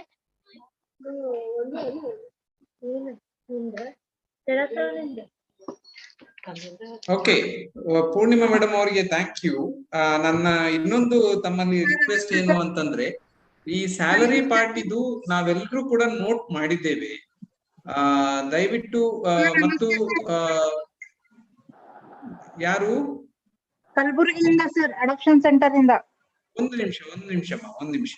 ಸೊ ನಾವ್ ಈ ಸ್ಯಾಲರಿ ಬಗ್ಗೆ ಈಗಾಗಲೇ ICPS ಅಲ್ಲಿ ನೋಟ್ ಮಾಡಿದ್ದಾರೆ. ಹಾಗಾಗಿ ಸ್ಯಾಲರಿ ಬಗ್ಗೆ ನಾವು ಆ ಡಿಸ್ಕಷನ್ ಅನ್ನು ಡ್ರಾಪ್ ಮಾಡೋಣ. ಸೊ ಅದನ್ನ ಬಿಟ್ಟು ಬೇರೆ ವಿಷಯಗಳಿದ್ರೆ ದಯವಿಟ್ಟು ತಿಳಿಸಿ. ಸೊ ನೆಕ್ಸ್ಟ್ ಕಾಂತರಾಜು ನಾವು ಮಾತಾಡಬಹುದು sir. Adoption centre staff salary totally coordinator ಇಂದ ಆಯಾವರೆಗೂ ಟೋಟಲಿ ಕಮ್ಮಿ ಇದೆ sir. Okay madam, okay, note ಮಾಡಿದ್ದೇವೆ. ಸ್ಯಾಲರಿದು ನಾವು ಈಗ PD ಮೇಡಮ್ ಅದನ್ನೇ ಹೇಳ್ತಾ ಇದ್ರು. ಸ್ಯಾಲರಿ ಬಗ್ಗೆ ನಾವು ಅದನ್ನು ನೋಟ್ ಮಾಡ್ತಿದ್ದೇವೆ. Okay right. ವಿಕ್ಟರ್ ಸರ್ ಇನ್ನು ಒಂದು 2 ಜನ ಇದ್ದಾರೆ. ಕಾಂತರಾಜು ಓಕೆ, ಯಾಕೋ ಅವ್ರದ್ದು ಮೈಕ್ ಯಾಕೋ ಕನೆಕ್ಟ್ ಆಗ್ತಾ ಇಲ್ಲ. ರೋವಿನಾ madam. Thanks, Harish. I just had one comment. CWC ಮತ್ತೆ JJB ಗೆ ಹೇಗೆ ಬಜೆಟ್ ಅನ್ನ ಅಲೋಕೇಟ್ ಮಾಡಿದಾರೋ, ಇಲ್ಲಿ ಸ್ಪೆಸಿಫೈ ಮಾಡಿದಾರೋ, ಅದೇ ರೀತಿನಲ್ಲಿ SJPU ಕೂಡ ಇರಬೇಕು. ಒಂದು fixed one budget for infrastructure and the other is recurring expenses. ಇಲ್ಲಿ ಹೇಗೆ ಅವರು ಮೆಡಿಸಿನ್, ಟ್ರಾನ್ಸ್ಪೋರ್ಟೇಷನ್ ಅಂತೆಲ್ಲ ಮೆನ್ಷನ್ ಮಾಡಿದಾರೋ CWC ಮತ್ತೆ JJB ಗೆ, ಅದೇ ರೀತಿನಲ್ಲಿ SJPU ಕೂಡ ಒಂದು ಬಜೆಟ್ ಇದ್ರೆ where it comes from can be also specified, whether it will be from the home or whether it will be from DWCD. So that I think can be discussed later. But ಆ ರೀತಿನಲ್ಲಿ ಒಂದಿದ್ರೆ then it becomes easier for them to set the place up and get it functioning. Okay, yeah, thank you. Yes, Victor. Yes, ಕೇವಲ 2 point ನಂದು. So ಒಂದು page 25 33, 34, 35 ಅದರಲ್ಲಿ job profile ಹೇಳಿದ್ದೀರಿ ನೀವು. ಆದರೆ ಆ ಜಾಬಿಗೆ ಏನು ಕ್ವಾಲಿಫಿಕೇಶನ್ ಇದೆ ಅಂತ ನನಗೆ ಅಲ್ಲಿ ಓದಲಿಕ್ಕೆ ಸಿಕ್ಕಿಲ್ಲ. ಅದು ಬೇರೆ ಎಲ್ಲಿಯಾದರೂ ಇದ್ರೆ ನನ್ನನ್ನು ಕ್ಷಮಿಸಿ. ಯಾಕಂತ ಹೇಳಿದರೆ ಈ ICPS ಹಿಂದೆ ಡಾಕ್ಯುಮೆಂಟ್ ಬರುವಾಗ ಕೂಡ ಅದರಲ್ಲಿ ಕೂಡ ಆ ಒಂದು ಅಂಶ ಕಾಣಲಿಲ್ಲ. ಅಂದ್ರೆ ಈ ಎಲ್ಲ ಪೊಸಿಷನ್ಗಳಿಗೆ ಏನು ನಾವು ಅವರಲ್ಲಿ ಒಂದು ಅರ್ಹತೆ ಇರಬೇಕಂತ. ಆ ನಂತರ ನೀವು ಸಾಲರಿ ಅಂದ್ರೆ ಈ ಡಾಕ್ಯುಮೆಂಟ್ ಅಲ್ಲಿ ಸಾಲರಿ ಪ್ರಿಸ್ಕ್ರೈಬ್ ಮಾಡುವಾಗ ಕೂಡ ಈ ಸೋಷಿಯಲ್ ವರ್ಕರ್ ಅವ್ರು ಯಾರು ಅಂತ ಹೇಳದೆ ನೀವು ಯಾರನ್ನೋ ಸೋಷಿಯಲ್ ವರ್ಕರ್ ಹೇಳ್ತೀರಿ. ಯಾಕಂತ ಹೇಳಿದ್ರೆ ಇವತ್ತಿನ ದಿನಗಳಲ್ಲಿ ಎಷ್ಟೋ ಯೂನಿವರ್ಸಿಟಿ ಕಾಲೇಜ್ಗಳು MSW ಡಿಗ್ರಿಯನ್ನು ಕೊಡ್ತವೆ, BSW ಕೊಡ್ತಾ ಇದೆ. ಕೌನ್ಸಿಲರ್ ಯು ಆರ್ ಏನು proposing 18,000 rupees. Are you talking about any counsellor ಅಥವಾ ನಿಮಗೆ ಕ್ವಾಲಿಫೈಡ್ MSc MA ಸೈಕಾಲಜಿ ಆದವರು, MSc ಕೌನ್ಸಿಲಿಂಗ್ ಸೈನ್ಸ್ ಆದವರು ಅಂತವರು ಬೇಕು. ಅದನ್ನು ಸ್ಪೆಸಿಫೈ ಮಾಡದೆ ನೀವು ಈ ತರ ಮಾಡೋದು, ಈ ಸ್ಕೀಮ್ ಇದ್ದು ಇಫೆಕ್ಟಿವ್ನೆಸ್ ಅನ್ನು ನಾವು ಕ್ವಶನ್ ಮಾಡಬೇಕಾಗುತ್ತೆ. ಅದು ಬಹಳ ಇಂಪಾರ್ಟೆಂಟ್. ಅದನ್ನು ಸ್ಪೆಸಿಫೈ ಮಾಡಿ ICPS ಇದ್ದು ಇಷ್ಟು ವರ್ಷದಿಂದ ಈ ರೋಲ್ಸ್ ಅನ್ನು ಏನು ಕ್ವಾಲಿಫಿಕೇಶನ್ ಇರಬೇಕಂತ ಅವಾಯ್ಡ್ ಮಾಡೋದು ಕೆಲಸ ಅಲ್ಲ. ಯಾಕಂದ್ರೆ if you are want to employ any one then you make it very open. Because counselling ಅಂತ ಹೇಳುವಾಗ many countries understand differently, but how my country is understanding, that is more important question to me. Second point is CSR. See, all the time anybody is asking ಈ NGO ಗಳಿಗೆ ಆಗಲಿ ಇನ್ಯಾರಿಗೆ ಆಗಲಿ ನೀವು CSR fund ಅನ್ನು mobilise ಮಾಡಿ ಅಂತ ಹೇಳುವಾಗ ಅದೊಂದು ಏನ್ ಗೊತ್ತಾ, ಅದು ವಾಲಂಟರಿ ಎಫರ್ಟ್ ಇರಬೇಕು ಬಿಟ್ಟು ಅದನ್ನು ಕೂಡ ನೀವು ಮೊಬಿಲೈಸ್ ಮಾಡಿ ಅಂತ ಹೇಳುವಂಥದ್ದು ಅಷ್ಟು ಸರಿಯಲ್ಲ. ಇಟ್ ಈಸ್ ಇಂಡಿವಿಜುವಲ್ ಕೆಪಬಿಲಿಟಿ ಮತ್ತೆ ಏನೋ ರಿಕ್ವೈರ್ಮೆಂಟ್ ಆಫ್ NGO ಅಥವಾ ಯಾರು ಇರಬಹುದು. ಬಟ್ ಅದರಿಂದ ನಾವು ಏನೋ ಆ ಒಂದು ಜವಾಬ್ದಾರಿಯಿಂದ ಅಂದ್ರೆ CSR ನಿಂದ ಹೋದ್ರೆ ನಮ್ದು ಕೆಲಸ ಕಮ್ಮಿ ಆಗುತ್ತೆ ಅಂತ ಆ ತರ ಒಂದು ಭಾವನೆಯನ್ನು ಸೃಷ್ಟಿ ಮಾಡಬಾರ್ದು. Okay, thank you. Okay, yeah, thank you. Victor ಅವರು ILP ಅಲ್ಲಿ ಜೊತೆ ಕೆಲಸ ಮಾಡ್ತಾರೆ. ಸೊ ನೆಕ್ಸ್ಟ್ ರೇಷ್ಮಾ ಇದ್ದಾರೆ. ರೇಷ್ಮಾ ಅವರು. Hello sir. Hello sir. Hello, ನಮಸ್ತೆ ಮೇಡಮ್, ಹೇಳಿ. ನಮಸ್ತೆ ಸರ್. ನಮಸ್ತೆ ಸರ್. ಕಂಪ್ಯೂಟರ್ ಆಪರೇಟರ್ ಸ್ಯಾಲ್ರಿ ಕಡಿಮೆ ಇದೆ ಸರ್. ಮುಂಚೆ ಜಾಸ್ತಿ ತಗೋತಿದ್ವಿ ಸರ್, ಈಗ ಕಡಿಮೆ ಆಗಿದೆ. Okay madam. Okay, right. Ranganath ಅವರು.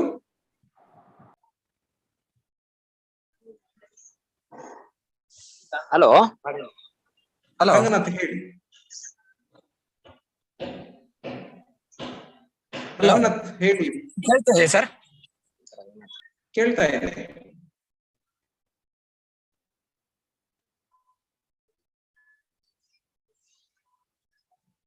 ಮೋಸ್ಟ್ಲಿ ಅವ್ರದ್ದು ಇದು ಇರ್ಬೇಕು, ಪ್ರಾಬ್ಲಮ್ ಇರ್ಬೇಕು. ಸಿಂಧು ಮೇಡಮ್. ಸರ್, ಕಾಂತರಾಜು ಮಾತಾಡ್ಲಾ ಸರ್? ಕಾಂತರಾಜ್, ಆಮೇಲೆ ನೀವೊಂದು ಹ್ಯಾಂಡ್ ರೈಸ್ ಮಾಡಿಟ್ಟಿರಿ, ನಾನು ಆಮೇಲೆ ಅವಕಾಶ. ಸರ್ ನಮಸ್ತೆ, ನಾನ್ ರಂಗನಾಥ್ ಸರ್. ಹೇಳಿ. ಎರಡು ಪಾಯಿಂಟ್ ಬಗ್ಗೆ ನಾನು ಮಾತಾಡ್ಲಿಕ್ಕೆ ಇಚ್ಛೆ ಪಡ್ತಾ ಇದೀನಿ. ಒಂದು, ಈಗ DCP ಯೂನಿಟ್ಗೆ ಮ್ಯಾಕ್ಸಿಮಮ್ 3 ಸ್ಟಾಫ್ ನ ಔಟ್ಸೋರ್ಸ್ ಅಂದ್ರೆ ಔಟ್ರೀಚ್ ವರ್ಕರ್ ನ ಅಲೋಕೇಟ್ ಮಾಡಿದ್ದಾರೆ. ಸೊ ಅದ್ರ ಬದಲಾಗಿ ತಾಲೂಕಿಗೆ ಒಂದು ಔಟ್ರೀಚ್ ವರ್ಕರ್ ನ ಕೊಟ್ಟಿದ್ರೆ ಚೆನ್ನಾಗಿತ್ತು. ಯಾಕೆಂದ್ರೆ ತಾಲೂಕ್ ವೈಸ್ ನಮ್ಮ DCPO ಪ್ರತಿನಿಧಿಯಾಗಿ ಅಲ್ಲಿ ನಮ್ಮ ಸ್ಕೀಮ್ ನ ಇಂಪ್ಲಿಮೆಂಟ್ ಮಾಡ್ಲಿಕ್ಕೆ ತುಂಬಾ ಅನುಕೂಲ ಆಗೋದು ಅಂತ ನನ್ನ ಅಭಿಪ್ರಾಯ. ಜೊತೆಗೆ ಇನ್ನೊಂದು ಸರ್, ಕೇಳಿಸ್ತಿದ್ಯಾ ಸರ್? ಹಲೋ, ಕೇಳ್ತಾ ಇದೆ. ಇನ್ನೊಂದು ಸರ್, ಈಗ ಏನು ಪ್ರೊಟೆಕ್ಷನ್ ಆಫೀಸರ್ IC NIC ಗೆ ಸ್ಯಾಲರಿ ಫಿಕ್ಸ್ ಮಾಡಿದ್ದಾರೆ, ಆಮೇಲೆ ಇನ್ಸ್ಟಿಟ್ಯೂಷನ್ ಸೂಪರ್ಡೆಂಟ್ ಗೆ ಸ್ಯಾಲರಿ ಫಿಕ್ಸ್ ಮಾಡಿದ್ದಾರೆ. ಇವೆರಡು ವೇರಿಯೇಷನ್ ಇದೆ.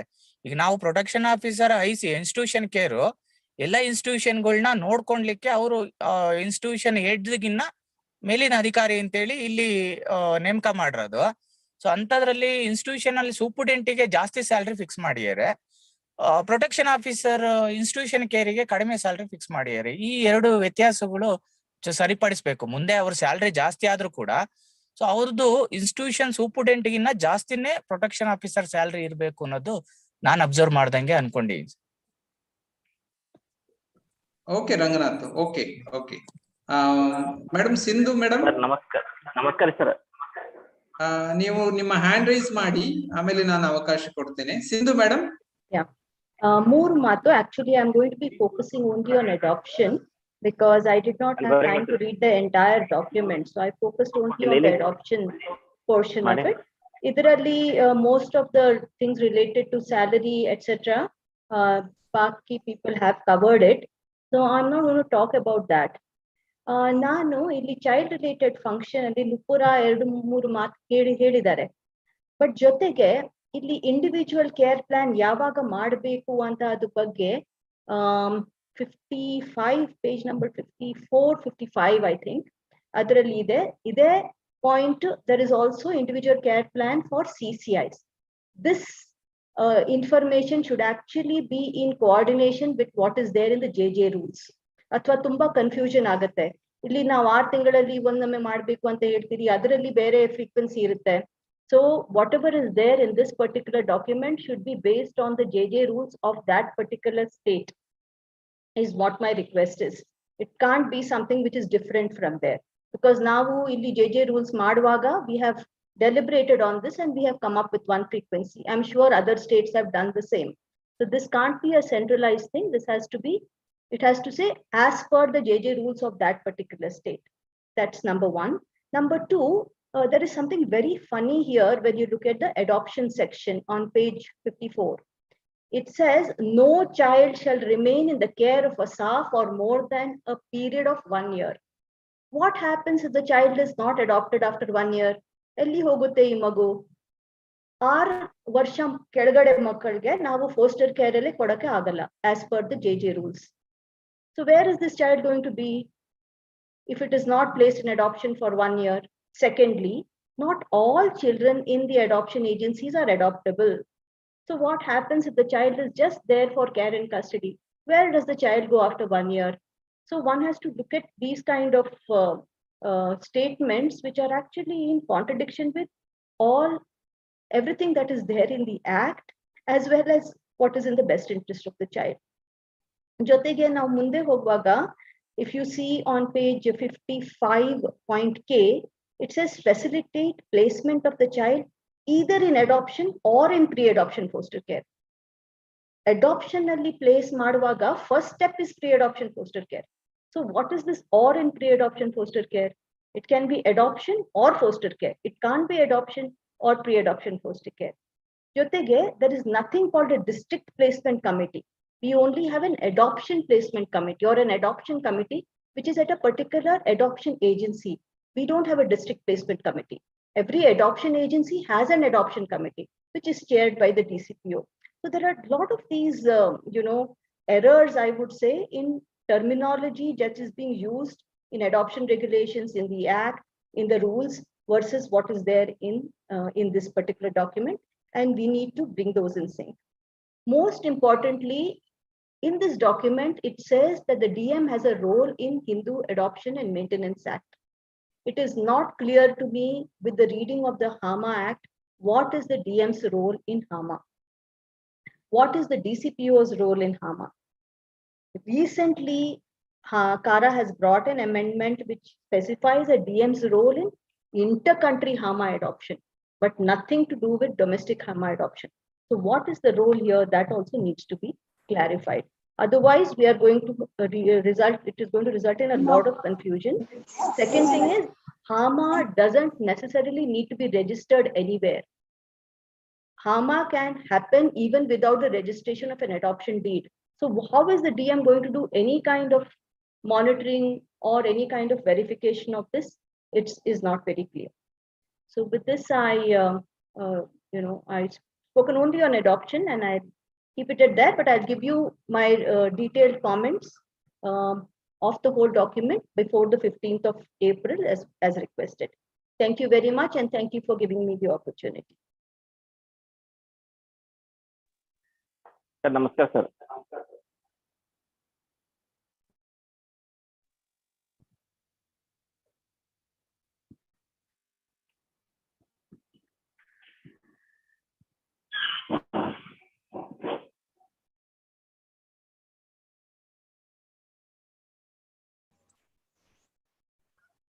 ಓಕೆ, ದಯವಿಟ್ಟು ಕ್ಷಮಿಸಿ, ನಂದು ನೆಟ್ ಡಿಸ್ಕನೆಕ್ಟ್ ಆಗಿತ್ತು. There was a technical error. I think Sindhu madam complete ಮಾಡಿದ್ರಿ ಮಾತಾಡಿದನ್ನು? Yes, finished. Okay, right, sir. Shall we go with the Euro Kantraju? Sir ನಮಸ್ತೆ. ಹೇಳಿ ಕಾಂತರಾಜ್. ಸರ್, ನಾನು ಗೈಡ್ ಲೈನ್ ಅನ್ನ ಪೂರ್ತಿ ಓದ್ಲಿಕ್ಕೆ ಸಾಧ್ಯ ಆಗ್ಲಿಲ್ಲ, ಆದ್ರೂ ಒಂದಷ್ಟು ಕಣ್ಣಾಡಿಸಿದ ಹಾಗೆ ಇಲ್ಲಿ 2.5 ನಲ್ಲಿ PFMS ಮೂಲಕ ಕೇಂದ್ರ ಸರ್ಕಾರ ಅನುದಾನ ಬಿಡುಗಡೆ ಮಾಡುತ್ತದೆ ಅಂತ ಇದೆ. ಅದಕ್ಕೆ ರಾಜ್ಯ ಸರ್ಕಾರನು ಕೂಡ 40% ಸೇರಿಸುವಾಗ ಇಲ್ಲಿ ರಾಜ್ಯ ಸರ್ಕಾರ ಏನಾದ್ರೂ ಅನುದಾನವನ್ನ ವಿಳಂಬವಾಗಿ ಬಿಡುಗಡೆ ಮಾಡಿದ್ರೆ ಮೇಂಟೆನೆನ್ಸಿಗೆ CCIಗಳಿಗೆ ಬೇರೆ ಕಾರ್ಯಕ್ರಮಗಳ ಮೇಂಟೆನೆನ್ಸಿಗೆ ಸ್ವಲ್ಪ ಕಷ್ಟ ಆಗುತ್ತೆ. ಹಾಗಾಗಿ ಕೇಂದ್ರ ಸರ್ಕಾರ ಅನುದಾನ ಬಿಡುಗಡೆ ಆದ ಕೂಡ್ಲೆ ಇದನ್ನ PFMS ಮೂಲಕ ಇದಕ್ಕೆ DCPUಗಳಿಗೂ ಹಣವನ್ನ ವರ್ಗಾವಣೆ ಮಾಡ್ತಕ್ಕಂಥದ್ದು ಸೂಕ್ತ ಅಂತ ಅನ್ಸುತ್ತೆ ಸರ್. ಒಂದು ಎರಡನೇದು ಚಾಪ್ಟರ್ 3 ನಲ್ಲಿ ಸೆಲೆಕ್ಷನ್ ಮತ್ತೆ ಅಪಾಯಿಂಟ್ಮೆಂಟ್ ಪ್ರೊಸೀಜರ್ ಅನ್ನ ತಿಳಿಸ್ತಾರೆ. ಅದರಲ್ಲಿ 5 ವರ್ಷ ಹೇಳುತ್ತೆ. ಅಂದ್ರೆ ಕಾಂಟ್ರಾಕ್ಚುವಲ್ ಆಗಿ ಅಪಾಯಿಂಟ್ಮೆಂಟ್ ಮಾಡ್ಬೇಕು, ಪರ್ಮನೆಂಟ್ ಸ್ಟಾಫ್ ಇರ್ಬೇಕು, ಮತ್ತೆ ಅದನ್ನ ಅಪಾಯಿಂಟ್ಮೆಂಟ್ ಮಾಡುವಂತ ಸಂದರ್ಭದಲ್ಲಿ DM ಅವ್ರಿಗೆ ಸೆಲೆಕ್ಷನ್ ಕಮಿಟಿ ಎಲ್ಲ ಕೊಡ್ಬೇಕು ಅಂತ ಇದೆ. ಇದರಲ್ಲಿ ಈಗ ಹಾಲಿ ಕೆಲಸ ಮಾಡ್ತಾ ಇರ್ತಕ್ಕಂತ 10 ವರ್ಷಗಳು, 8 ವರ್ಷ, 5 ವರ್ಷ, 6 ವರ್ಷ ಈ ತರ ಎಲ್ಲ ಕೆಲಸ ಮಾಡಿರ್ತಕ್ಕಂತ ಸಿಬ್ಬಂದಿಗಳಿದ್ದಾರೆ. ಅವ್ರಿಗೆ ಮೊದಲನೇ ಆದ್ಯತೆ ಕೊಡ್ಬೇಕು ಅನ್ನುವಂಥದ್ದು ಆ ಒಂದು ಗೈಡ್ ಲೈನ್ ಅಲ್ಲಿ ಸೇರ್ಬೇಕು. ಯಾಕೆಂದ್ರೆ ಅವರ ಅನುಭವವನ್ನ ಮಿಷನ್ ವಾತ್ಸಲ್ಯಕ್ಕೆ ಬಳಸ್ಕೊಳ್ಬೇಕು ಅನ್ನುವಂಥದ್ದು ಇದನ್ನ ನಾವೊಂದು ಇಂಡಿಕೇಟ್ ಮಾಡ್ತೀವಿ ಸರ್. ಮತ್ತೆ 4.111 ಅಂತ ಇದೆ. ಅದರಲ್ಲಿ ಮಕ್ಕಳ ರಕ್ಷಣಾ ಕ್ಷೇತ್ರದಲ್ಲಿ ಕೆಲಸ ಮಾಡಿರ್ತಕ್ಕಂತ ವ್ಯಕ್ತಿಗಳನ್ನ ಮತ್ತೆ ಸಂಸ್ಥೆಗಳನ್ನ ಗುರುತಿಸಿ ವಾರ್ಷಿಕವಾಗಿ ಒಂದು ಗೌರವ ಕೊಡುವಂಥದ್ದು ಮತ್ತೆ ಅವರಿಗೆ ಸನ್ಮಾನ ಮಾಡತಕ್ಕಂಥದ್ದು ಇದನ್ನ ಮಾಡಿದ್ರೆ ಮಕ್ಕಳ ಹಕ್ಕುಗಳ ರಕ್ಷಣಾ ಕ್ಷೇತ್ರದಲ್ಲಿ ಒಂದಷ್ಟು ಕಾಂಪಿಟೇಷನ್ ಅನ್ನ ನಾವು ಸ್ಪರ್ಧಾತ್ಮಕವಾಗಿ ಗುಣಾತ್ಮಕವಾದಂತ ಸರ್ವಿಸ್ ಅನ್ನ ಕೊಡ್ಲಿಕ್ಕೆ ಸಾಧ್ಯ ಆಗ್ತದೆ ಅನ್ನುವಂಥದ್ದು ಐಡೆಂಟಿಫೈ ಮಾಡ್ಬೇಕಾಗತ್ತೆ. ಮತ್ತೆ ವಾಸಂತಿ ಮೇಡಮ್ ಅವ್ರು ಹೇಳಿದ ಹಾಗೆ DCPUಗೆ ಒಂದು D ಗ್ರೂಪ್ ಹುದ್ದೆ ಸ್ಯಾಂಕ್ಷನ್ ಆಗಿಲ್ಲ. ದಯವಿಟ್ಟು ಅದನ್ನ ನಮ್ಗೆ ತುಂಬಾ ಅವಶ್ಯಕತೆ ಇದೆ. ಹಾಗಾಗಿ ಅದನ್ನೊಂದು ಸ್ಯಾಂಕ್ಷನ್ ಮಾಡ್ಕೊಡ್ಬೇಕು ಅಂತೇಳಿ ನಮ್ಮ ಕರ್ನಾಟಕದಿಂದ ರೆಕಮೆಂಡೇಶನ್ ಮಾಡ್ಬೇಕಾಗತ್ತೆ. ಮತ್ತೆ KSICPS, DCPU, ಸಾರಾ ಮತ್ತೆ ಎಲ್ಲಾ CCIU ಒಳಗೊಂಡಂತೆ ಎಲ್ಲಾ ಸಿಬ್ಬಂದಿಗಳ ವೇತನಗಳು ಕೂಡ ಕಡಿಮೆ ಇದೆ ಸರ್. ಇವತ್ತಿನ ಲಿವಿಂಗ್ ಕಾಸ್ಟ್ ಅನ್ನ ನೋಡ್ಬಿಟ್ರೆ ಭಯಂಕರ ಹೆದರಿಕೆ ಆಗ್ತದೆ, ಬದುಕೋದೇ ಕಷ್ಟ ಇದೆ. ಅಂತದ್ರಲ್ಲಿ ಡಬಲ್ ಡಿಗ್ರಿ ಮಾಡಿರ್ತಕ್ಕಂತ ಗ್ರಾಜುಯೇಷನ್ ಮುಗಿಸಿರ್ತಕ್ಕಂತ ಮತ್ತೆ ಬೇರೆ ಬೇರೆ PUC ಮಾಡಿರ್ತಕ್ಕಂತ ಸಿಬ್ಬಂದಿಗಳು ನಮ್ಮ ಆಯಾಗಳಿಂದ ಹಿಡಿದು PO ವರೆಗೆ ಮತ್ತೆ ನಮ್ಮ ಸೊಸೈಟಿಯ ಪ್ರೋಗ್ರಾಮ್ ಆಫೀಸರ್ ಇರ್ಬೋದು ಅಥವಾ ಪ್ರೋಗ್ರಾಮ್ ಮ್ಯಾನೇಜರ್ ಗಳಿರ್ಬೋದು, ಇವ್ರೆಲ್ರಿಗೂ ಕೂಡ ಯಾವುದೇ ನ್ಯಾಯಯುತವಾದಂತ ವೇತನ ನಿಗದಿ ಆಗಿಲ್ಲ ಸರ್ ಈಗಿರ್ತಕ್ಕಂತ ಗೈಡ್ ಲೈನ್ ಅಲ್ಲಿ. ಹಾಗಾಗಿ ಇವತ್ತಿನ ಒಂದು ಲಿವಿಂಗ್ ಕಾಸ್ಟ್ ಮತ್ತೆ ಅವರ ಸರ್ವಿಸ್ ಅನ್ನ ಕನ್ಸಿಡರೇಷನ್ ಮಾಡಿ ಒಂದು ಉತ್ತಮವಾದಂತ ಸ್ಪರ್ಧಾತ್ಮಕವಾದಂತ ವೇತನವನ್ನ ನಿಗದಿ ಮಾಡ್ಬೇಕು ಅಂತ ಹೇಳಿ ನಾವು ಮನವಿ ಮಾಡ್ತೇವೆ ಸರ್. ಮತ್ತೆ ಇನ್ನೊಂದು ಏನಿದೆ ಅಂದ್ರೆ 4.1 ನಲ್ಲಿ ಪ್ರತಿ ತಿಂಗಳು DM ಅವರು ಪರಿಶೀಲನೆಯನ್ನ ಮಾಡ್ಬೇಕು ಅಂತ ಇದೆ ICPS ಯೋಜನೆಯನ್ನ, ಮಿಷನ್ ವಾತ್ಸಲ್ಯ ಯೋಜನೆಯನ್ನ. ಆದ್ರೆ ಇದು ಪ್ರಾಕ್ಟಿಕಲ್ ಆಗಿ ಪ್ರತಿ ತಿಂಗಳು ಮೀಟಿಂಗ್ ಮಾಡಕ್ ಆಗ್ತದ ಅನ್ನುವಂಥದ್ದು ನಮ್ಗೆ ಅನುಮಾನ ಇದೆ. ಯಾಕೆಂದ್ರೆ DM ಅವರು ತುಂಬಾ ಬ್ಯುಸಿ ಇರ್ತಾರೆ. ಹಾಗಾಗಿ ಕನಿಷ್ಠ 2 ತಿಂಗಳಿಗೊಂದ್ಸರಿ ಮೀಟಿಂಗ್ ಮಾಡ್ಬೇಕು ಅನ್ನುವಂಥದ್ದನ್ನ ಬಿಂಬಿಸ್ಬೇಕು ಅನ್ನುವಂಥದ್ದನ್ನ ನಾವು ಒಂದು ರಿಕ್ವೆಸ್ಟ್ ಮಾಡ್ತೀವಿ. ಮತ್ತೆ ಇನ್ನೊಂದು 4.4.5 ನಲ್ಲಿ ಅಡ್ಮಿನಿಸ್ಟ್ರೇಟಿವ್ ಎಕ್ಸ್ಪೆನ್ಸ್ ಏನಿದೆ ಅದು ಜಿಲ್ಲಾ ಮಕ್ಕಳ ರಕ್ಷಣಾ ಘಟಕಕ್ಕೆ ತರಬೇತಿ, IEC ಜಾಗೃತಿ ಕಾರ್ಯಕ್ರಮಗಳು, ಅಡ್ವೊಕೇಸಿ, ಅವೇರ್ನೆಸ್ ಇದು ಎಲ್ಲದಕ್ಕೂ ಕೇವಲ 5 ಲಕ್ಷ ನಿಗದಿ ಮಾಡಿದ್ದಾರೆ ಒಂದು ವರ್ಷಕ್ಕೆ. ಇದು ಬಹಳ ಕಡಿಮೆ ಆಯ್ತು. ಇವತ್ತಿನ ಕಾಸ್ಟ್ ಆಫ್ ಇದು ಟ್ರೈನಿಂಗ್ ಮಾಡುವಂತದ್ದು, ಅದರ ಕ್ವಾಲಿಟಿ ಎಲ್ಲ ಕೊಡ್ಬೇಕು ಅಂದ್ರೆ ತುಂಬಾನೇ ಕಡಿಮೆ ಆಗ್ತದೆ. 2-3 ಅಥವಾ 10 ತರಬೇತಿಗಳನ್ನ ಮಾಡಿ ಏನೋ ಒಂದಷ್ಟು IEC ಮಾಡಿ ನಾವು ಕೈ ಬಿಡ್ಬೇಕಾಗ್ತದೆ. ಹಾಗಾಗಿ ಕನಿಷ್ಠ ಒಂದ್ ಜಿಲ್ಲೆಗೆ 10 ಲಕ್ಷ ರೂಪಾಯಿನಾದ್ರೂ ಕೂಡ ನಿಗದಿ ಮಾಡ್ಬೇಕು ಅನ್ನುವಂಥದ್ದು ನಮ್ ಕಡೆಯಿಂದ ಒಂದು ರಿಕ್ವೆಸ್ಟ್ ಸರ್. ಮತ್ತೆ ಇನ್ನೊಂದು ಈ ಒಂದು ಯೋಜನೆಯಲ್ಲಿ ವಿಲೇಜ್ ಲೆವೆಲ್ VCPC ಗಳಿಗೆ ತುಂಬಾ ಆದ್ಯತೆಯನ್ನ ಕೊಟ್ಟಿದ್ದಾರೆ. ಅದಕ್ಕೆ ಬಡ್ಜೆಟ್ ಅನ್ನ ನಿಗದಿ ಮಾಡ್ಬೇಕು ಅನ್ನುವಂಥದ್ದು, ಅಲ್ಲಿಯ ಅಂಗನವಾಡಿ ವರ್ಕರ್ಗೆ 500 ರೂಪಾಯಿ ಗೌರವಧನ ಕೊಡ್ಬೇಕು ಅನ್ನುವಂಥದ್ದೆಲ್ಲ ಇದೆ. ಮತ್ತೆ ಅಲ್ಲಿ ಸಾಮರ್ಥ್ಯ ಬಲವರ್ಧನೆ ಮಾಡ್ಬೇಕು, ವೃತ್ತಿ ತರಬೇತಿಯನ್ನ ಕೊಡ್ಬೇಕು. ಇದನ್ನ ಯಾರು ಅಮೌಂಟ್ ಅನ್ನ ಕೊಡ್ಬೇಕು ಅಂದ್ರೆ ಪಂಚಾಯತ್ ರಾಜ್ ಇಲಾಖೆ, ಪುರಸಭೆ, ಪಟ್ಟಣ ಪಂಚಾಯಿತಿ ಈ ತರ ಲೋಕಲ್ ಬಾಡೀಸ್ ಕೊಡ್ಬೇಕು ಅಂತ ಇದೆ. ಇದು ತುಂಬಾ ಗ್ರಾಮ ಪಂಚಾಯತಿಗಳಲ್ಲಿ ಅಮೌಂಟ್ ತುಂಬಾ ಕಡಿಮೆ ಇರ್ತದೆ. ಆ ಅಮೌಂಟ್ ಅನ್ನ ಲೋಕಲ್ ಬಾಡೀಸ್ ಗಳು ಬೇರ್ ಮಾಡಕ್ ಆಗುತ್ತಾ, ಇದನ್ನ ಗಮನಿಸ್ಬೇಕು. ಇದೊಂದು ಮಿನಿಮಮ್ ಅಮೌಂಟ್ ಅನ್ನ ಮಿಷನ್ ವಾತ್ಸಲ್ಯದಲ್ಲೇ ನಿಗದಿ ಮಾಡ್ಬೇಕು ಅನ್ನುವಂಥದ್ದು ನಮ್ದೊಂದು ಕೋರಿಕೆ sir. Okay okay okay Kantharaj. ಮತ್ತೆ ಎಸ್ ಜೆ ಪಿ ಯುಗೆ ಒಂದು ನಾವು ವಿಶೇಷ ನ್ಯಾಯಾಲಯಗಳಿದಾವಲ್ಲ ಸರ್, ಜಿಲ್ಲಾ ನ್ಯಾಯಾಲಯಗಳು, ಪೋಕ್ಸೋ ನ್ಯಾಯಾಲಯಗಳು, ಇವುಗಳಿಗೆ ಚೈಲ್ಡ್ ಫ್ರೆಂಡ್ಲಿ ವಾತಾವರಣ ನಿರ್ಮಾಣ ಮಾಡ್ಲಿಕ್ಕೆ ಒಂದಷ್ಟು ಅಮೌಂಟ್ ಕೊಟ್ಟು ಅದನ್ನ ಮಾಡಿದೀವಿ, ಅದನ್ನ ಚೆನ್ನಾಗಿ ಸೆಟಪ್ ಮಾಡಿದೀವಿ. ಅದೇ ರೀತಿ ಎಸ್ ಜೆ ಪಿ ಯುಗೂ ಕೂಡ ಜಿಲ್ಲಾ ಕೇಂದ್ರದಲ್ಲಿ ಇರ್ತಕ್ಕಂಥ ಎಸ್ ಜೆ ಪಿ ಯು ಕಚೇರಿಗೆ ಚೈಲ್ಡ್ ಫ್ರೆಂಡ್ಲಿ ವಾತಾವರಣವನ್ನ ನಿರ್ಮಾಣ ಮಾಡ್ಲಿಕ್ಕೆ ನಮ್ಮ ಮಿಷನ್ ವಾತ್ಸಲ್ಯದಲ್ಲಿ ಒಂದಷ್ಟು ಆರ್ಥಿಕ ನೆರವನ್ನ ಕೊಟ್ರೆ ಅದು ಇಂಪ್ಲಿಮೆಂಟೇಶನ್ ಆಗ್ತದೆ ಅನ್ನುವಂಥದ್ದು ನಮ್ಮ ಅಭಿಪ್ರಾಯ. ಇನ್ನೊಂದು ಕೊನೆಯದಾಗಿ ಸ್ಪಾನ್ಸರ್ಶಿಪ್ ಮತ್ತೆ ಫಾಸ್ಟರ್ ಕೇರ್ ಅಪ್ರೂವಲ್ ಕಮಿಟಿ ಏನಿದೆ, ಈ ಕಮಿಟಿನ ಈ ಒಂದು ಯೋಜನೆಯಲ್ಲಿ ಡಿಎಂ ಅವರನ್ನ ಅಧ್ಯಕ್ಷರನ್ನ ಮಾಡಿದೆ. ಇದು ಪ್ರತಿ ತಿಂಗಳು ಮೀಟಿಂಗ್ ಮಾಡ್ಬೇಕು ಅನ್ನುವಂಥದ್ದೊಂದು ಕಂಡೀಷನ್ ಇದೆ. ಡಿಎಂ ಅವರು ತುಂಬಾ ಬ್ಯುಸಿ ಇರೋದ್ರಿಂದ ಈಗ ಹಾಲಿ ಇರ್ತಕ್ಕಂಥ DCPO ಅವರ ಅಧ್ಯಕ್ಷತೆಯಲ್ಲೇ ಈ ಒಂದು ಕಮಿಟಿ ಇದ್ರೆ ಅದನ್ನ ಎಕ್ಸಿಕ್ಯೂಟ್ ಮಾಡ್ಲಿಕ್ಕೆ ಸುಲಭ ಆಗ್ತದೆ ಅನ್ನುವಂಥದ್ದನ್ನ ಗಮನಿಸ್ಬೇಕು ಅನ್ನುವಂಥದ್ದು ನಮ್ ಕಡೆ ಒಂದು ರಿಕ್ವೆಸ್ಟ್. ಮತ್ತೆ ಕೊನೆಯದಾಗಿ ಚೈಲ್ಡ್ ಲೈನ್ ಬಗ್ಗೆ ವಾಸು ಸರ್ ಬೇರೆ ಬೇರೆಯವರೆಲ್ಲ ಅಭಿಪ್ರಾಯ ವ್ಯಕ್ತಪಡಿಸಿದಂಗೆ ಅದಕ್ಕೆ ನಮ್ಗೆ ಚೈಲ್ಡ್ ಲೈನ್ ತುಂಬಾ ಇಂಪಾರ್ಟೆಂಟ್ ಆಗಿ ಕಾಂಪೊನೆಂಟ್ ಆಗಿ ಇರ್ಬೇಕಾಗ್ತದೆ. ಅದಕ್ಕೆ ಸಂಬಂಧಪಟ್ಟ ಹಾಗೆ ಈಗ ಹಾಲಿ ಇರ್ತಕ್ಕಂಥ ವ್ಯವಸ್ಥೆ ಚೈಲ್ಡ್ ಲೈನ್ ಹೇಗಿದೆಯೋ ಹಾಗೆ ಮುಂದುವರಿಸಲಿಕ್ಕೆ ನಮ್ಮ ಕರ್ನಾಟಕ ಸರ್ಕಾರ ಒಂದು ಪ್ರಪೋಸಲ್ ಅನ್ನ ಕೇಂದ್ರ ಸರ್ಕಾರಕ್ಕೆ ಕಳಿಸ್ಬೇಕು ಅಂತ ಹೇಳಿ ನನ್ನ ಕಡೆಯಿಂದ ಒಂದು ರಿಕ್ವೆಸ್ಟ್ ಮಾಡ್ತೀನಿ sir. Thank you.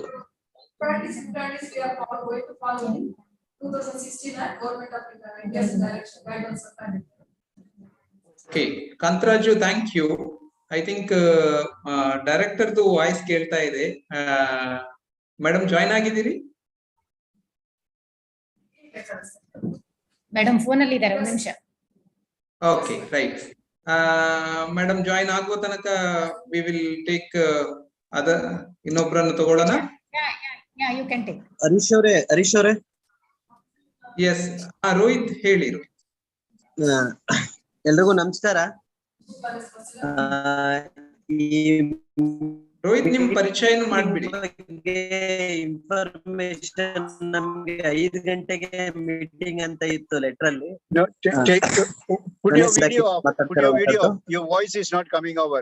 Put the video off. Only voice.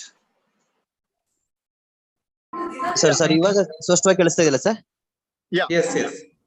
Okay sir, ನಮ್ಗೆ ಈ ಮೀಟಿಂಗ್ ಬಗ್ಗೆ ಇನ್ಫಾರ್ಮೇಶನ್ 5 o'clock ಅಂತ ಇತ್ತು, ಬಟ್ 3 o'clock ಗೆ ಫ್ರೀ ಫೋನ್ ಆಗಿರೋ ಬಗ್ಗೆ ಇನ್ಫಾರ್ಮೇಶನ್ ಗೊತ್ತಿರ್ಲಿಲ್ಲ. ಹಾಗಾಗಿ ಲೇಟ್ ಆಗಿ ಜಾಯ್ನ್ ಆಗ್ತಾ ಇದ್ದೀನಿ. ಹಾಗಾಗಿ ಎಲ್ರಿಗೂ ಸಾರಿ.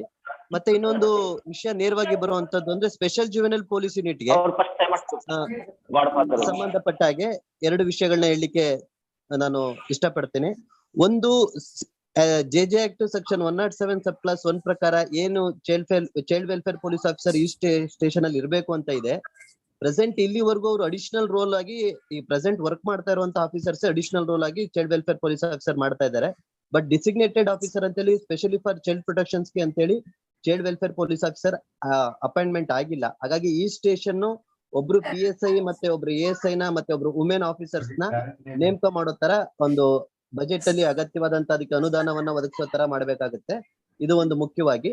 ಮತ್ತೆ ಸೋಷಿಯಲ್ ವರ್ಕರ್ ಇದುವರೆಗೂ ಸಹ SJPU ನಲ್ಲಿ ಸೋಷಿಯಲ್ ವರ್ಕರ್ ಆಗಿ ನೇಮಕಗೊಳ್ಬೇಕು ಅಂತಿರುವಂತದ್ದು ಎಲ್ಲೂ ಸಹ ಇಂಪ್ಲಿಮೆಂಟೇಶನ್ ಆಗಿರ್ಲಿಲ್ಲ. ಬಟ್ ನಿಮ್ಮಲ್ಲಿ 5.3 ನಲ್ಲಿ ಅದ್ರ ಬಗ್ಗೆ ಡಿಸ್ಕಷನ್ ಆಗಿದೆ.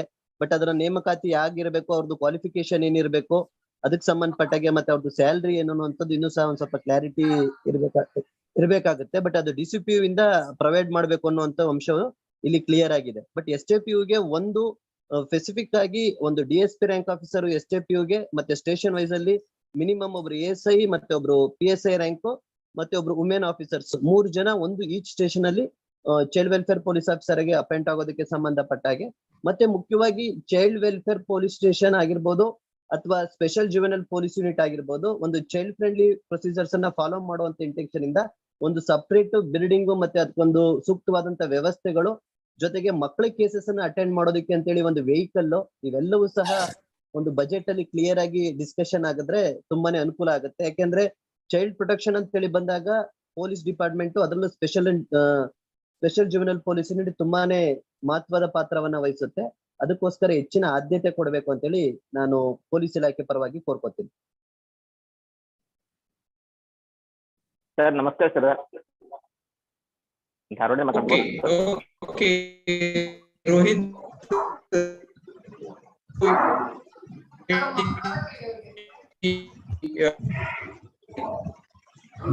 ಬಗ್ಗೆ ಕೆಲಸ ಮಾಡ್ತಾರೆ. ಓಕೆ, ನಮ್ ಜೊತೆ ಐಟಾ ಮೇಡಮ್ ಇದ್ದಾರೆ. ನಮಸ್ಕಾರ ಹರೀಶ್, ನಿಮ್ ಲಕ್ಷ್ಯ ಅವರು ಮಾತಾಡ್ಬೋದಾ?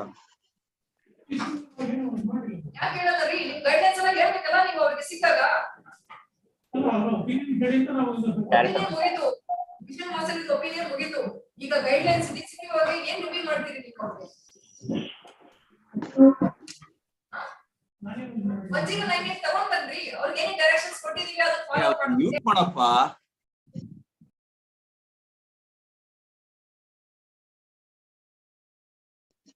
ಈಗ ಕರೀರಿ, ಮಾತಾಡಕ್ಕೆ ಎಲ್ಲ ಸೈಲೆಂಟ್ ಆಗ್ಬಿಟ್ಟಿರಲ್ಲ. ಲಕ್ಷ ರೆಡಿ ಇದಾರೆ, ಕರೀರಿ. Laksha Harish, shall I speak? Harish go ahead. ಅವರು ಹರೀಶ್, ನಾವು ಕ್ಯೂ ನಲ್ಲಿ ಎಲ್ಲಿದ್ದೀವಪ್ಪ? Harish, I think it's just go ahead, Laksha. Thank you Sony.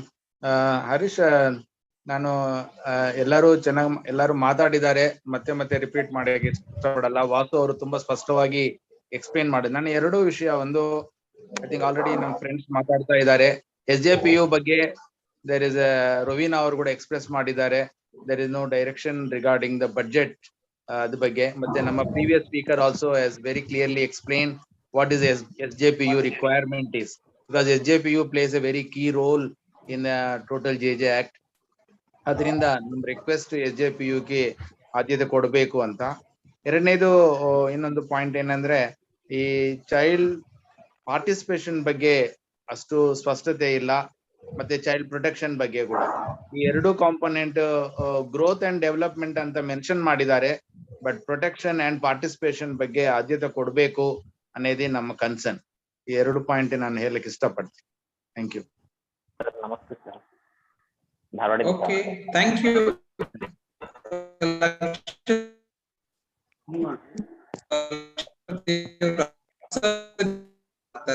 So thank you. Biju, I think Harish, your voice is breaking. I think we'll call Biju. You please come, Advocate Biju.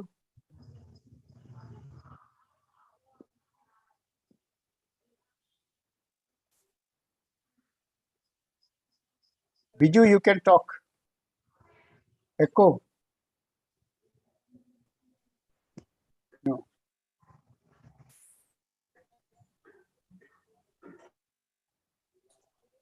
Sir, Ramesh Pujar, Dharwad. Yes, Ramesh, go ahead. Sir, ಏನ್ ನಮ್ JJB ಬೋರ್ಡಿಗೆ ಒಂದು SDA post ಮಾಡಿಕೊಟ್ಟಿದ್ರೆ ಅನುಕೂಲ ಆಗುತ್ತೆ sir. ಒಂದು. ಎರಡನೇದು ಏನಪ್ಪಾ ಅಂತ ಹೇಳಿದ್ರೆ, ಈಗ ಕೌನ್ಸಿಲರ್ ಮತ್ತು ಗೃಹ ಪಾಲಕ ಸ್ಯಾಲ್ರಿ ಮೊದ್ಲ 17,500 ರೂಪಾಯಿ ಸರ್ ಕೌನ್ಸಿಲಿಂಗ್ ಮೊದ್ಲ. ಈಗ 22,000 ರೂಪಾಯಿ ಮಾಡಿದೆ ಸರ್. ಮೊದ್ಲ 11,000 ರೂಪಾಯಿ ಗೃಹ ಪಾಲಕರು ಇತ್ತು ಸರ್, 11,500 ರೂಪಾಯಿ. ಈಗ ಟೋಟಲ್ ಅವ್ರಿಗೆ 22,000 ರೂಪಾಯಿ ಏರಿಸಿದ್ದಾರೆ ಸರ್. ಹಾಗಾಗಿ ಅದು ತುಂಬಾ ವೇರಿಯೇಷನ್ ಆಗ್ತದೆ ಸರ್ ಗೃಹ ಪಾಲಕರಿಗೂ ಮತ್ತು ಕೌನ್ಸಿಲರಿಗೆ.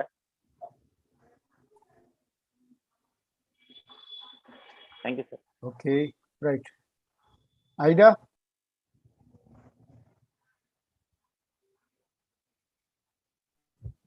Hello. Yeah. Hello, Yes, sir. Aida. Please go ahead. Yeah. Yes. Can I share my screen, please? Yeah, please. Don't take too much time. That's all. Yes. But Let's I see if think you I'm have- not allowed. Oh, okay. You need to become a anyway, if you have a written submission, you can anyway give it. Okay. A few things I would like to share. So the document is a little different from ICPS earlier document I found. One thing is I never seen anywhere the convergence departments from the beginning. I can see only those things are only at the different departments. But about this, nowhere else, state level or that higher levels only, first one. Second one, what is that? Child Labor Act is 1986 is written. I think 2016 is not written there. So maybe you can change into 2016. And nowhere right to education is not included anywhere. It is all other acts are there. Yeah. Yes. Your voice is breaking, Aida. RTE is not included in any of the already things. mentioned. Yeah, please. And in the training and program, parents are not involved, not engaged in any of the documents. So I think the importance should be given to parents also in many places, which I have noted in my disease. Yes. It's breaking. Now it's slightly better. Please. Yeah. It's breaking now. No, it's better. Please go ahead. Hello, can you hear me? Yeah, now it's better. Please go ahead. Hello. It is better now. Please go ahead. Okay.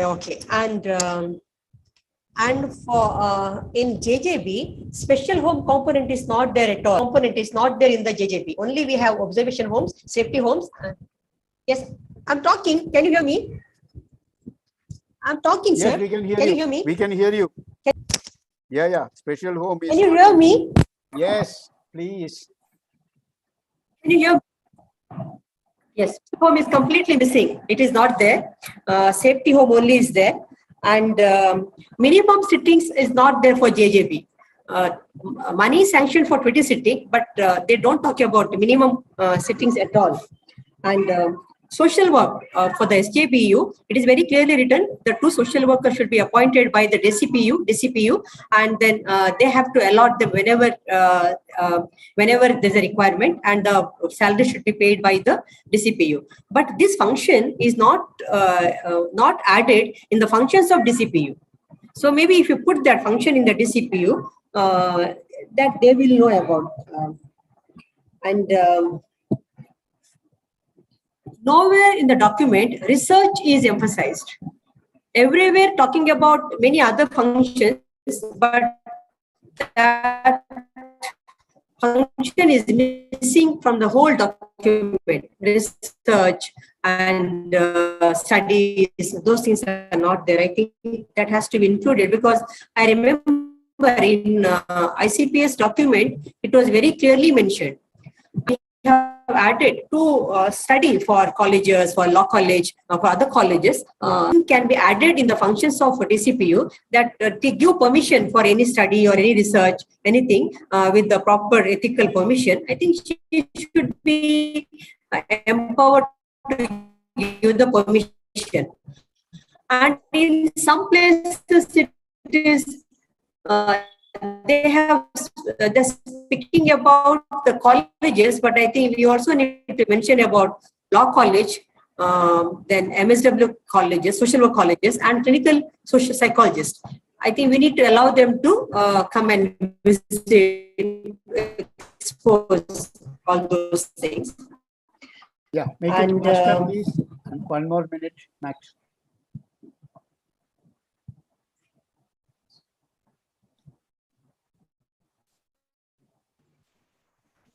Okay, I think I cannot, I'm not allowed to upload my document. I have clearly written in my document the things. Oh, you can share. SDG. You can. In one place, I say SDG, but in the beginning, I think we can somewhere highlight the SDG role. It is not there. In between, in a small part, we are given SDG. Yes. One place it is there, but not in all the. In the beginning, it is not there at all. In the beginning, hello. Yes. And CSO, there is we talk about CSO, but I do not know whether CSO is CSR. Is there a difference between, or it is very strategically used CSO word.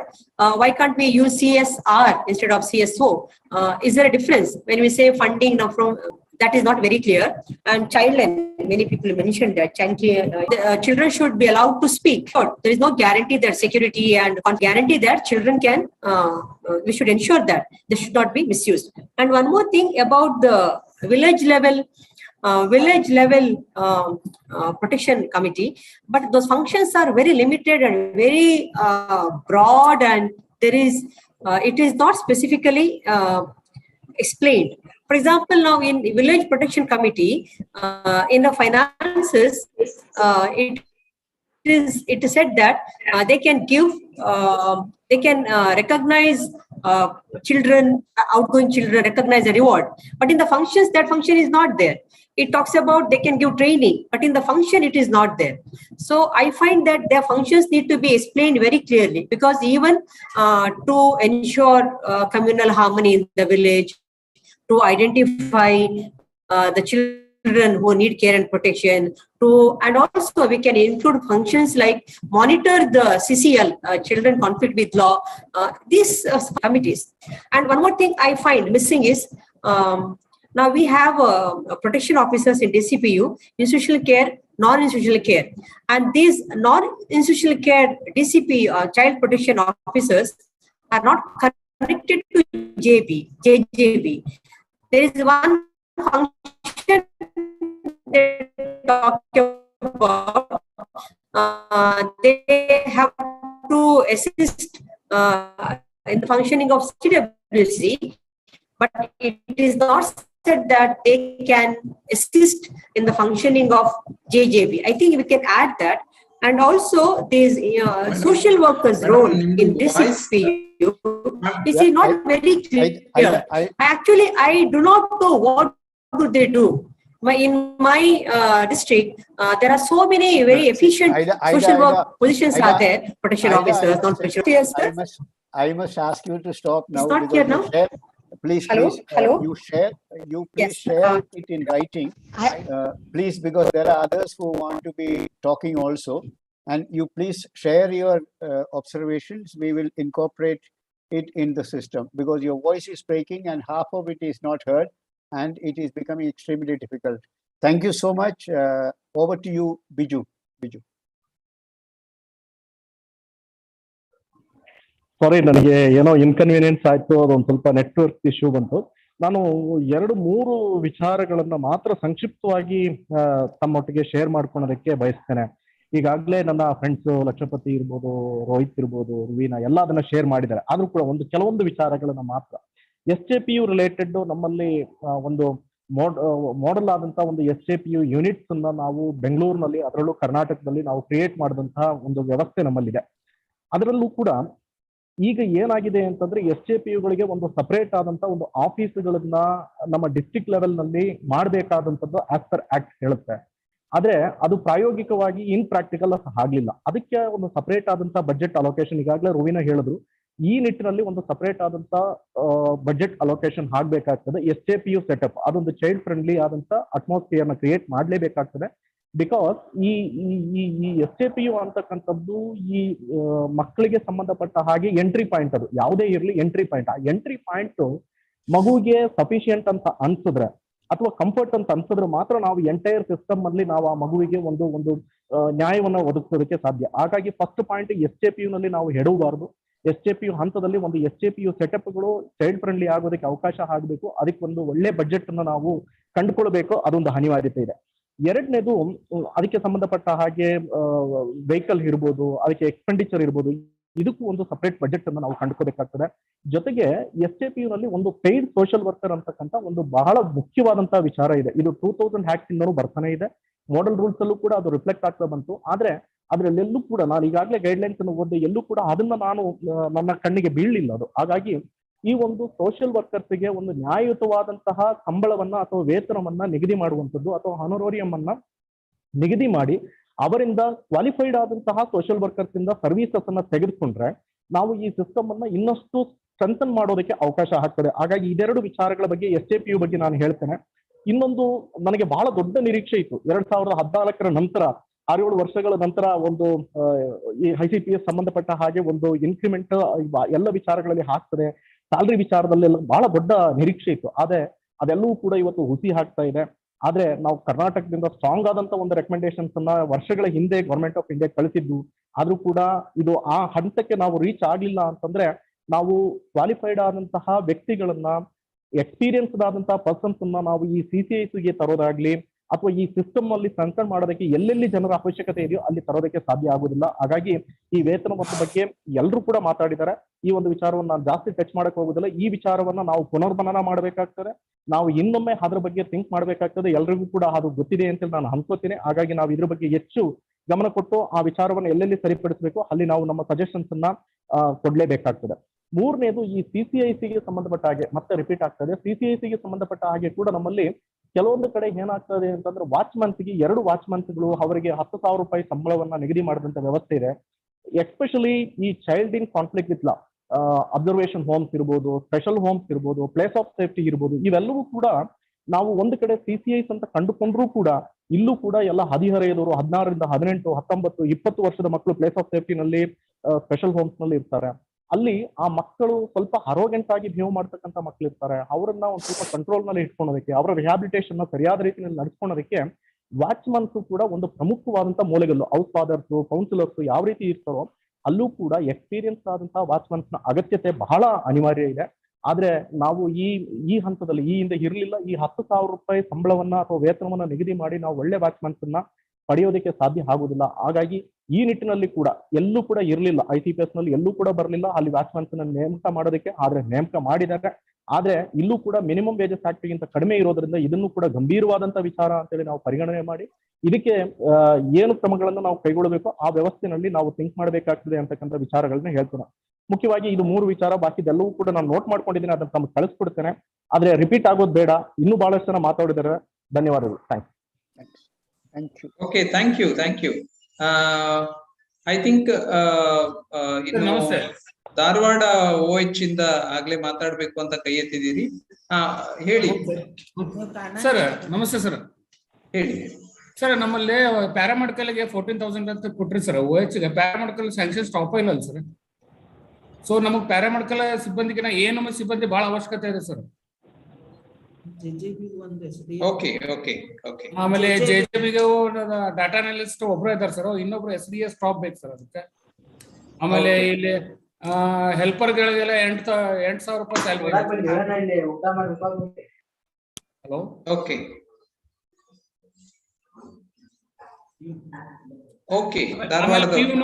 Sir, ಈ ವಾತ್ಸಲ್ಯ mission ಅಲ್ಲಿ guidelines ಅಲ್ಲಿ peon ಮತ್ತು guards mention ಮಾಡಿಲ್ಲ sir. ಅಲ್ಲಿ helpers ಆಮೇಲೆ night watchmen ಅಂತ. Night watchmen ನಮ್ಮಲ್ಲಿ ಅವಶ್ಯಕ ಇರಲ್ಲ ಸರ್, ಗಾರ್ಡ್ಸ್ ಬೇಕಾಗ್ತಾರೆ ಸರ್ ನಮ್ಗೆ. Okay, thank you. ಓಕೆ, ಕೊನೆಯದಾಗಿ ಇವರು DCPO ಅಂತ ಒಬ್ರು ಹ್ಯಾಂಡ್ ರೈಸ್ ಮಾಡಿದ್ದೀರಿ, ಯಾರು ಅಂತೇಳಿ ಗೊತ್ತಾಗಿಲ್ಲ. ನಮಸ್ತೆ ಸರ್, ಹಾಸನದಿಂದ. ಹೇಳಿ ಸರ್. ಏನಿಲ್ಲ, ಇದು sponsorship and foster care approval ಕಮಿಟಿಲಿ DM-ಗೆ ಇದು ಕೊಟ್ಟಿದ್ದಾರೆ ಸರ್, ಪವರ್ ಕೊಟ್ಟಿದ್ದಾರೆ. ಬಟ್ ಹಿಂದೆ DCP ಅವರೇ ಮಾಡ್ತಾ ಇದ್ರು ಸರ್. ಆ ತರ ಆದ್ರೆ ಅನುಕೂಲ ಅಂತ ನನ್ನ ಅಭಿಪ್ರಾಯ ಸರ್. ಯಾಕೆಂದ್ರೆ ಫ್ಲೆಕ್ಸಿಬಲ್ ಆಗಿ ವರ್ಕ್ ಮಾಡಬಹುದು ಅಂತೇಳಿ. ಯಾಕಂದ್ರೆ DC ಸಾಹೇಬ್ರು ಯಾವಾಗ್ಲೂ ಸ್ವಲ್ಪ ಬ್ಯುಸಿ ಇರೋದ್ರಿಂದ ಈ ತರ sponsorship and foster care approval ಕಮಿಟಿಯಲ್ಲಿ DCP ಅವ್ರನ್ನ ಒಂದು ಅಂದ್ರೆ ಅವ್ರ ಚೇರ್ಮನ್ಶಿಪ್ ಅಲ್ಲಿ ಈ ಕಮಿಟಿ ನಡೆದ್ರೆ ಸ್ವಲ್ಪ ಅನುಕೂಲ ಆಗುತ್ತೆ sir. Hello. Okay, right madam. Sir ನಮಸ್ಕಾರ. ಒಂದು ನಿಮಿಷ ದರ್ಶನ್ ಅವರು, ಒಂದು ನಿಮಿಷ. ಇವರು ಅಬ್ಸರ್ವೇಷನ್ ಹೋಮ್ ಚಿತ್ರದುರ್ಗದವರು ಮಾತಾಡಿ. ನಮಸ್ತೆ ಸರ್. ಹೇಳಿ. ಚಿತ್ರದುರ್ಗ ಅಬ್ಸರ್ವೇಷನ್ ಸೂಪರ್ಡೆಂಟ್ ಮಾತಾಡ್ತೀರಾ ಸರ್? ಸರ್, ಇದು ನಮ್ಮಲ್ಲಿ ಕುಕ್ ಇದಾರೆ ಒಬ್ರು, ಅವ್ರಿಗೆ ಹೆಲ್ಪರ್ ಆಗಿ ಒಬ್ರನ್ನ ಕುಕ್ ನೇಮಕ ಮಾಡ್ಕೊಡ್ಬೇಕು ಸರ್.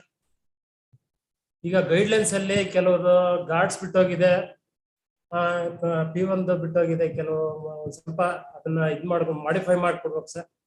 ಒಂದು ಕುಕ್ ಅಂತ ಅವಶ್ಯಕತೆ ಇದೆ ನಮ್ಮ ಅಬ್ಸರ್ವೇಷನ್ ಹೋಮ್ಗೆ. Okay, thank you sir. Okay, thank you. Darshan open shelter ನವರು. ಸರ್ ನಮಸ್ಕಾರ ಸರ್. ಹೇಳಿ. Hello sir. ಈಗ ಆಲ್ರೆಡಿ ಸ್ಯಾಲರಿ ಬಗ್ಗೆ ಸರ್ ಆಲ್ರೆಡಿ ಎಲ್ಲ ಸ್ಟಾಫ್ ಸ್ಯಾಲರಿ ಬಗ್ಗೆ ಅಂತ ಎಲ್ಲರೂ ಮಾತಾಡಿದ್ರು ಸರ್. ಬಟ್ ಅದ್ರ ಬಗ್ಗೆ ನಾನು ಡಿಸ್ಕಸ್ ಮಾಡೋದಿಲ್ಲ. ನಂತರ ಸರ್ ಈಗ ನಮ್ಮ ಬಿಲ್ಡಿಂಗ್ ರೆಂಟ್ ಬಗ್ಗೆ ಸರ್, ಈಗ ನಮ್ದು 25 children sir capacity J act ಪ್ರಕಾರ 200 ಸ್ಕ್ವೇರ್ ಫೀಟ್ ಬಿಲ್ಡಿಂಗ್ ಇರ್ಬೇಕಂತ ಹೇಳ್ತಾರೆ sir. But 200 square feet building ನಮಗೆ ಇವ್ರು ಕೊಡೋದು 7500 ಸರ್. ಇದ್ರೊಳಗೆ ನಮ್ಗೆ ರೆಂಟ್ ಸಿಗುದಿಲ್ಲ ಸರ್ ಸಿಟಿ ಮಧ್ಯೆ ಒಳಗೆ. ಅದಕ್ಕಾಗಿ ಸ್ವಲ್ಪ ರೆಂಟ್ ಜಾಸ್ತಿ ಆಗ್ಬೇಕಂತ ಸರ್ ಕೇಳ್ತಾ ಇದ್ದೇನೆ ನಾನು sir. Thank you sir. Okay okay right okay okay. So ಬಹಳ ಹೊತ್ತಿಂದ ನಾವು ಈ ಒಂದು ಚರ್ಚೆಯಲ್ಲಿ ಇದ್ದೇವೆ.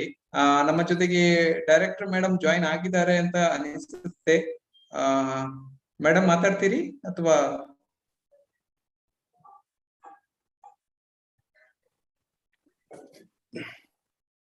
Okay. So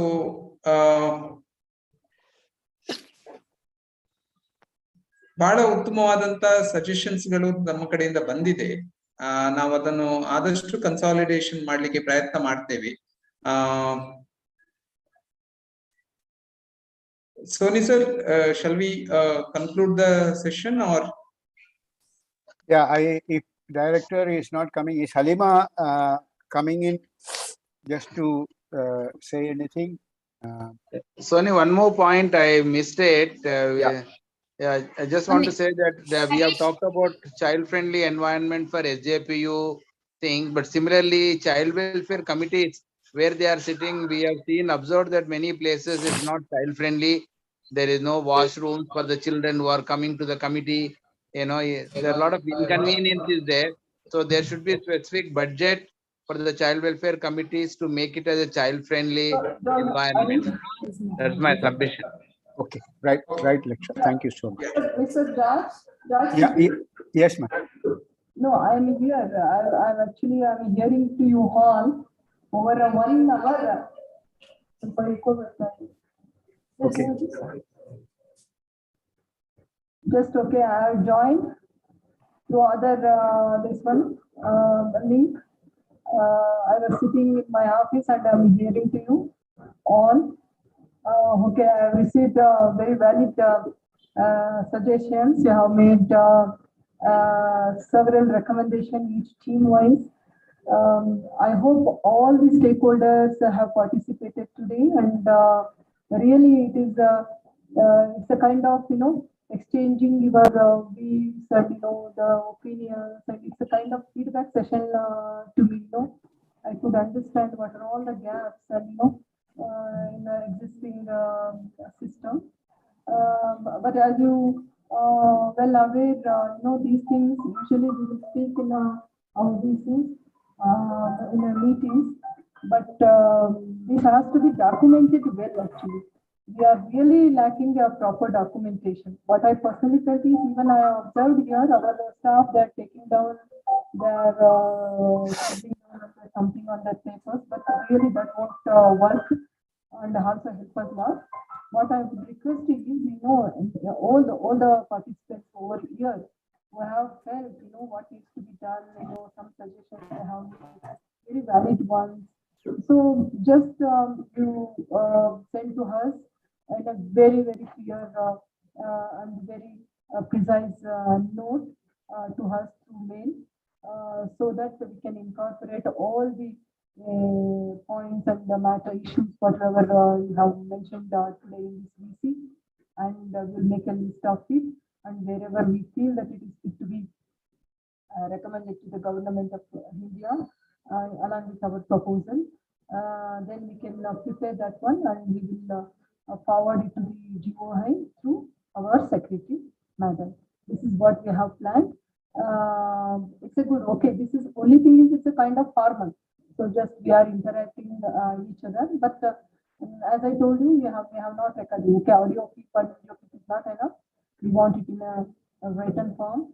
Just you send me, mail describing. No, just you make a for our convenience. We can make like this.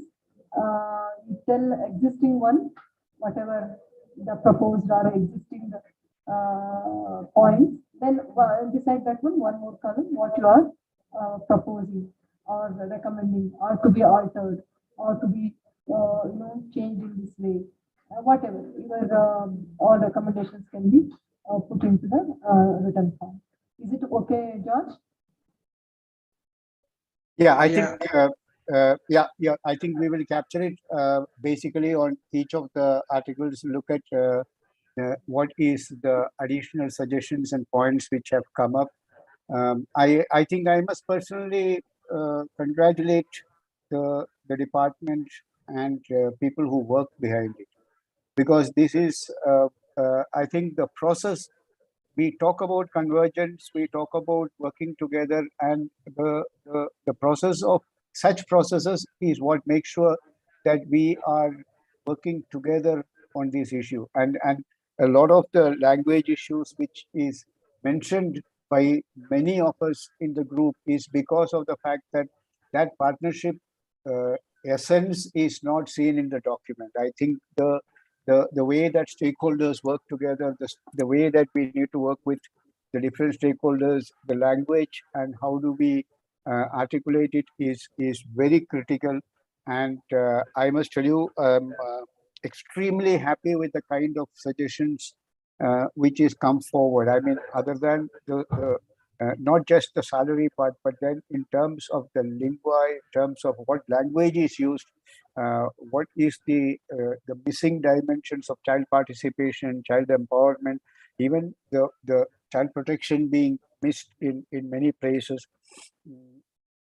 This is the advantage of collective reading and feedback, and I think it has been a very rich exercise, and a big congratulations to the department for pulling these many people together to deliberate on this. And as all of us understand, this is going to be what the state would put as a recommendation to the to WCD, and we have strong arguments to place most of this on board. And we are also expecting everyone to be submitting their written suggestions so that we can actually use that one to strengthen the arguments which the state is putting forward to WCD. And a big thank you from my side. Over to Jogi to close or any other matter. Yeah, thank you, sir. Soni sir ಅವರಿಗೆ ಹಾಗೂ ಮಾನ್ಯ ನಿರ್ದೇಶಕರಿಗೆ ಧನ್ಯವಾದಗಳು. ಅವರಿಬ್ರು ಕೂಡ ಈ ಒಂದು ಸಂವಾದವನ್ನು ತುಂಬಾ ಗಮನಿಸಿ ಬಂದಿರುವಂತ ಎಲ್ಲ ಸಜೆಷನ್ಸ್ ಗಳು ತುಂಬಾ ವ್ಯಾಲ್ಯೂ ಆಗಿರುವಂತ ಸಜೆಷನ್ಸ್ ಗಳು ಅಂತ ಹೇಳಿ ಹೇಳಿದ್ದಾರೆ. ಸೊ ಇವುಗಳನ್ನೆಲ್ಲವನ್ನು ಕೂಡ ಡಾಕ್ಯುಮೆಂಟ್ ಮಾಡ್ಲಿಕ್ಕೆ ಪ್ರಯತ್ನ ಮಾಡಿ ಅದನ್ನು ಡಾಕ್ಯುಮೆಂಟ್ ಅನ್ನು ನಾವು ಸೆಂಟ್ರಲ್ ಗವರ್ಮೆಂಟ್ ಗೆ ಮಹಿಳಾ ಮತ್ತು ಮಕ್ಕಳ ಅಭಿವೃದ್ಧಿ ಸಚಿವಾಲಯಕ್ಕೆ ಕಳಿಸಿಕೊಡ್ತೇವೆ. ಸೊ ದಯವಿಟ್ಟು ನಿಮ್ಮ ಅಭಿಪ್ರಾಯಗಳನ್ನು ಬರವಣಿಗೆ ರೂಪದಲ್ಲಿ ರೈಟಿಂಗ್ ಅಲ್ಲಿ ನಿರ್ದೇಶಕರ ಕಚೇರಿಗೆ ಕಳಿಸಿಕೊಟ್ರೆ ನಮ್ಗೆ ತುಂಬಾ ಉಪಯೋಗ ಆಗತ್ತೆ. ಸೊ ಈ ಒಂದು ಸಭೆಗೆ ಬಂದಿರುವಂತ ಎಲ್ಲ ಜಿಲ್ಲಾ ಮಕ್ಕಳ ರಕ್ಷಣಾ ಘಟಕದ yes ma'am. Just don't ask them to send their suggestions in paras together, pages together. I told very precisely, whatever existing one, what they are proposing, what they are recommending. Very in a simple format. Serial number 1, then each whatever the point, let it go, as per the serial number. Then what I really existing now proposed this one document. Then what they are really recommending. That one in the same format. If that uniformity will be there, then it is easy for us to compare and combine also. Thank you. Okay, madam. Sure. Thank you. Thank you all. Thank you all the participants. Thank you.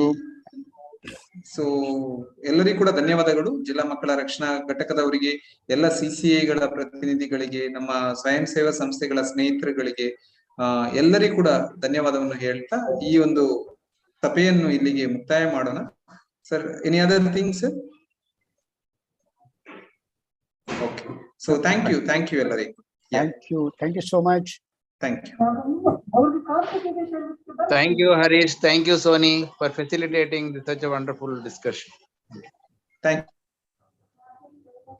you. I'm sure, Laksha, ಇದು ಒಂದು ತರಹದಲ್ಲಿ ಸರ್ಕಾರದ ಜೊತೆ ನಾವು ಮಾತನಾಡಿರೋದು, ಸರ್ಕಾರಕ್ಕೆ ನಮ್ಮ ಅಭಿಪ್ರಾಯಗಳು ಕೊಟ್ಟಿರೋದು, ಅವರೊಂದು ವರದಿ ಮಾಡಿ ಕಳಿಸ್ತಾರೆ. ನಾವುಗಳು ಪ್ರತ್ಯೇಕವಾಗಿ ನಾವೇನು ಮಾತನಾಡ್ತಾ ಇದ್ದೇವೆ ಅವುಗಳನ್ನು ಕೂಡ ಹಾಕಿ ನಮ್ಮ ಪ್ರತಿಕ್ರಿಯೆಯನ್ನ ನಾವು ಕಳಿಸ್ಲೇಬೇಕು. Separately. Yes. Along with that, Okay. Like Okay. an alternative report. Huh? Definitely. Okay. Yes. Thank you. Bye bye. Thank And you. those who are not present in this meeting today, Okay, thank ನಾವು you. ಅವ್ರನ್ನೆಲ್ಲ Thank you, contact Sony sir and all ಮಾಡ್ಬೇಕಾಗುತ್ತೆ. others. Those who arranged this program. Thanks a lot. Bye bye. Thank you. Thank you, Sony and all. Yes. Thank you. Bye. Thank you.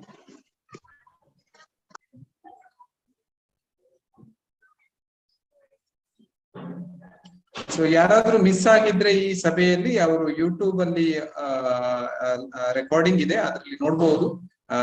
ಇಲ್ಲಿ ನಾನು YouTube link ಅನ್ನು ಕೂಡ share ಮಾಡ್ತೀನಿ, ದಯವಿಟ್ಟು ಅವರಿಗೆ ಕಳಿಸ್ಕೊಡಿ. Thank you.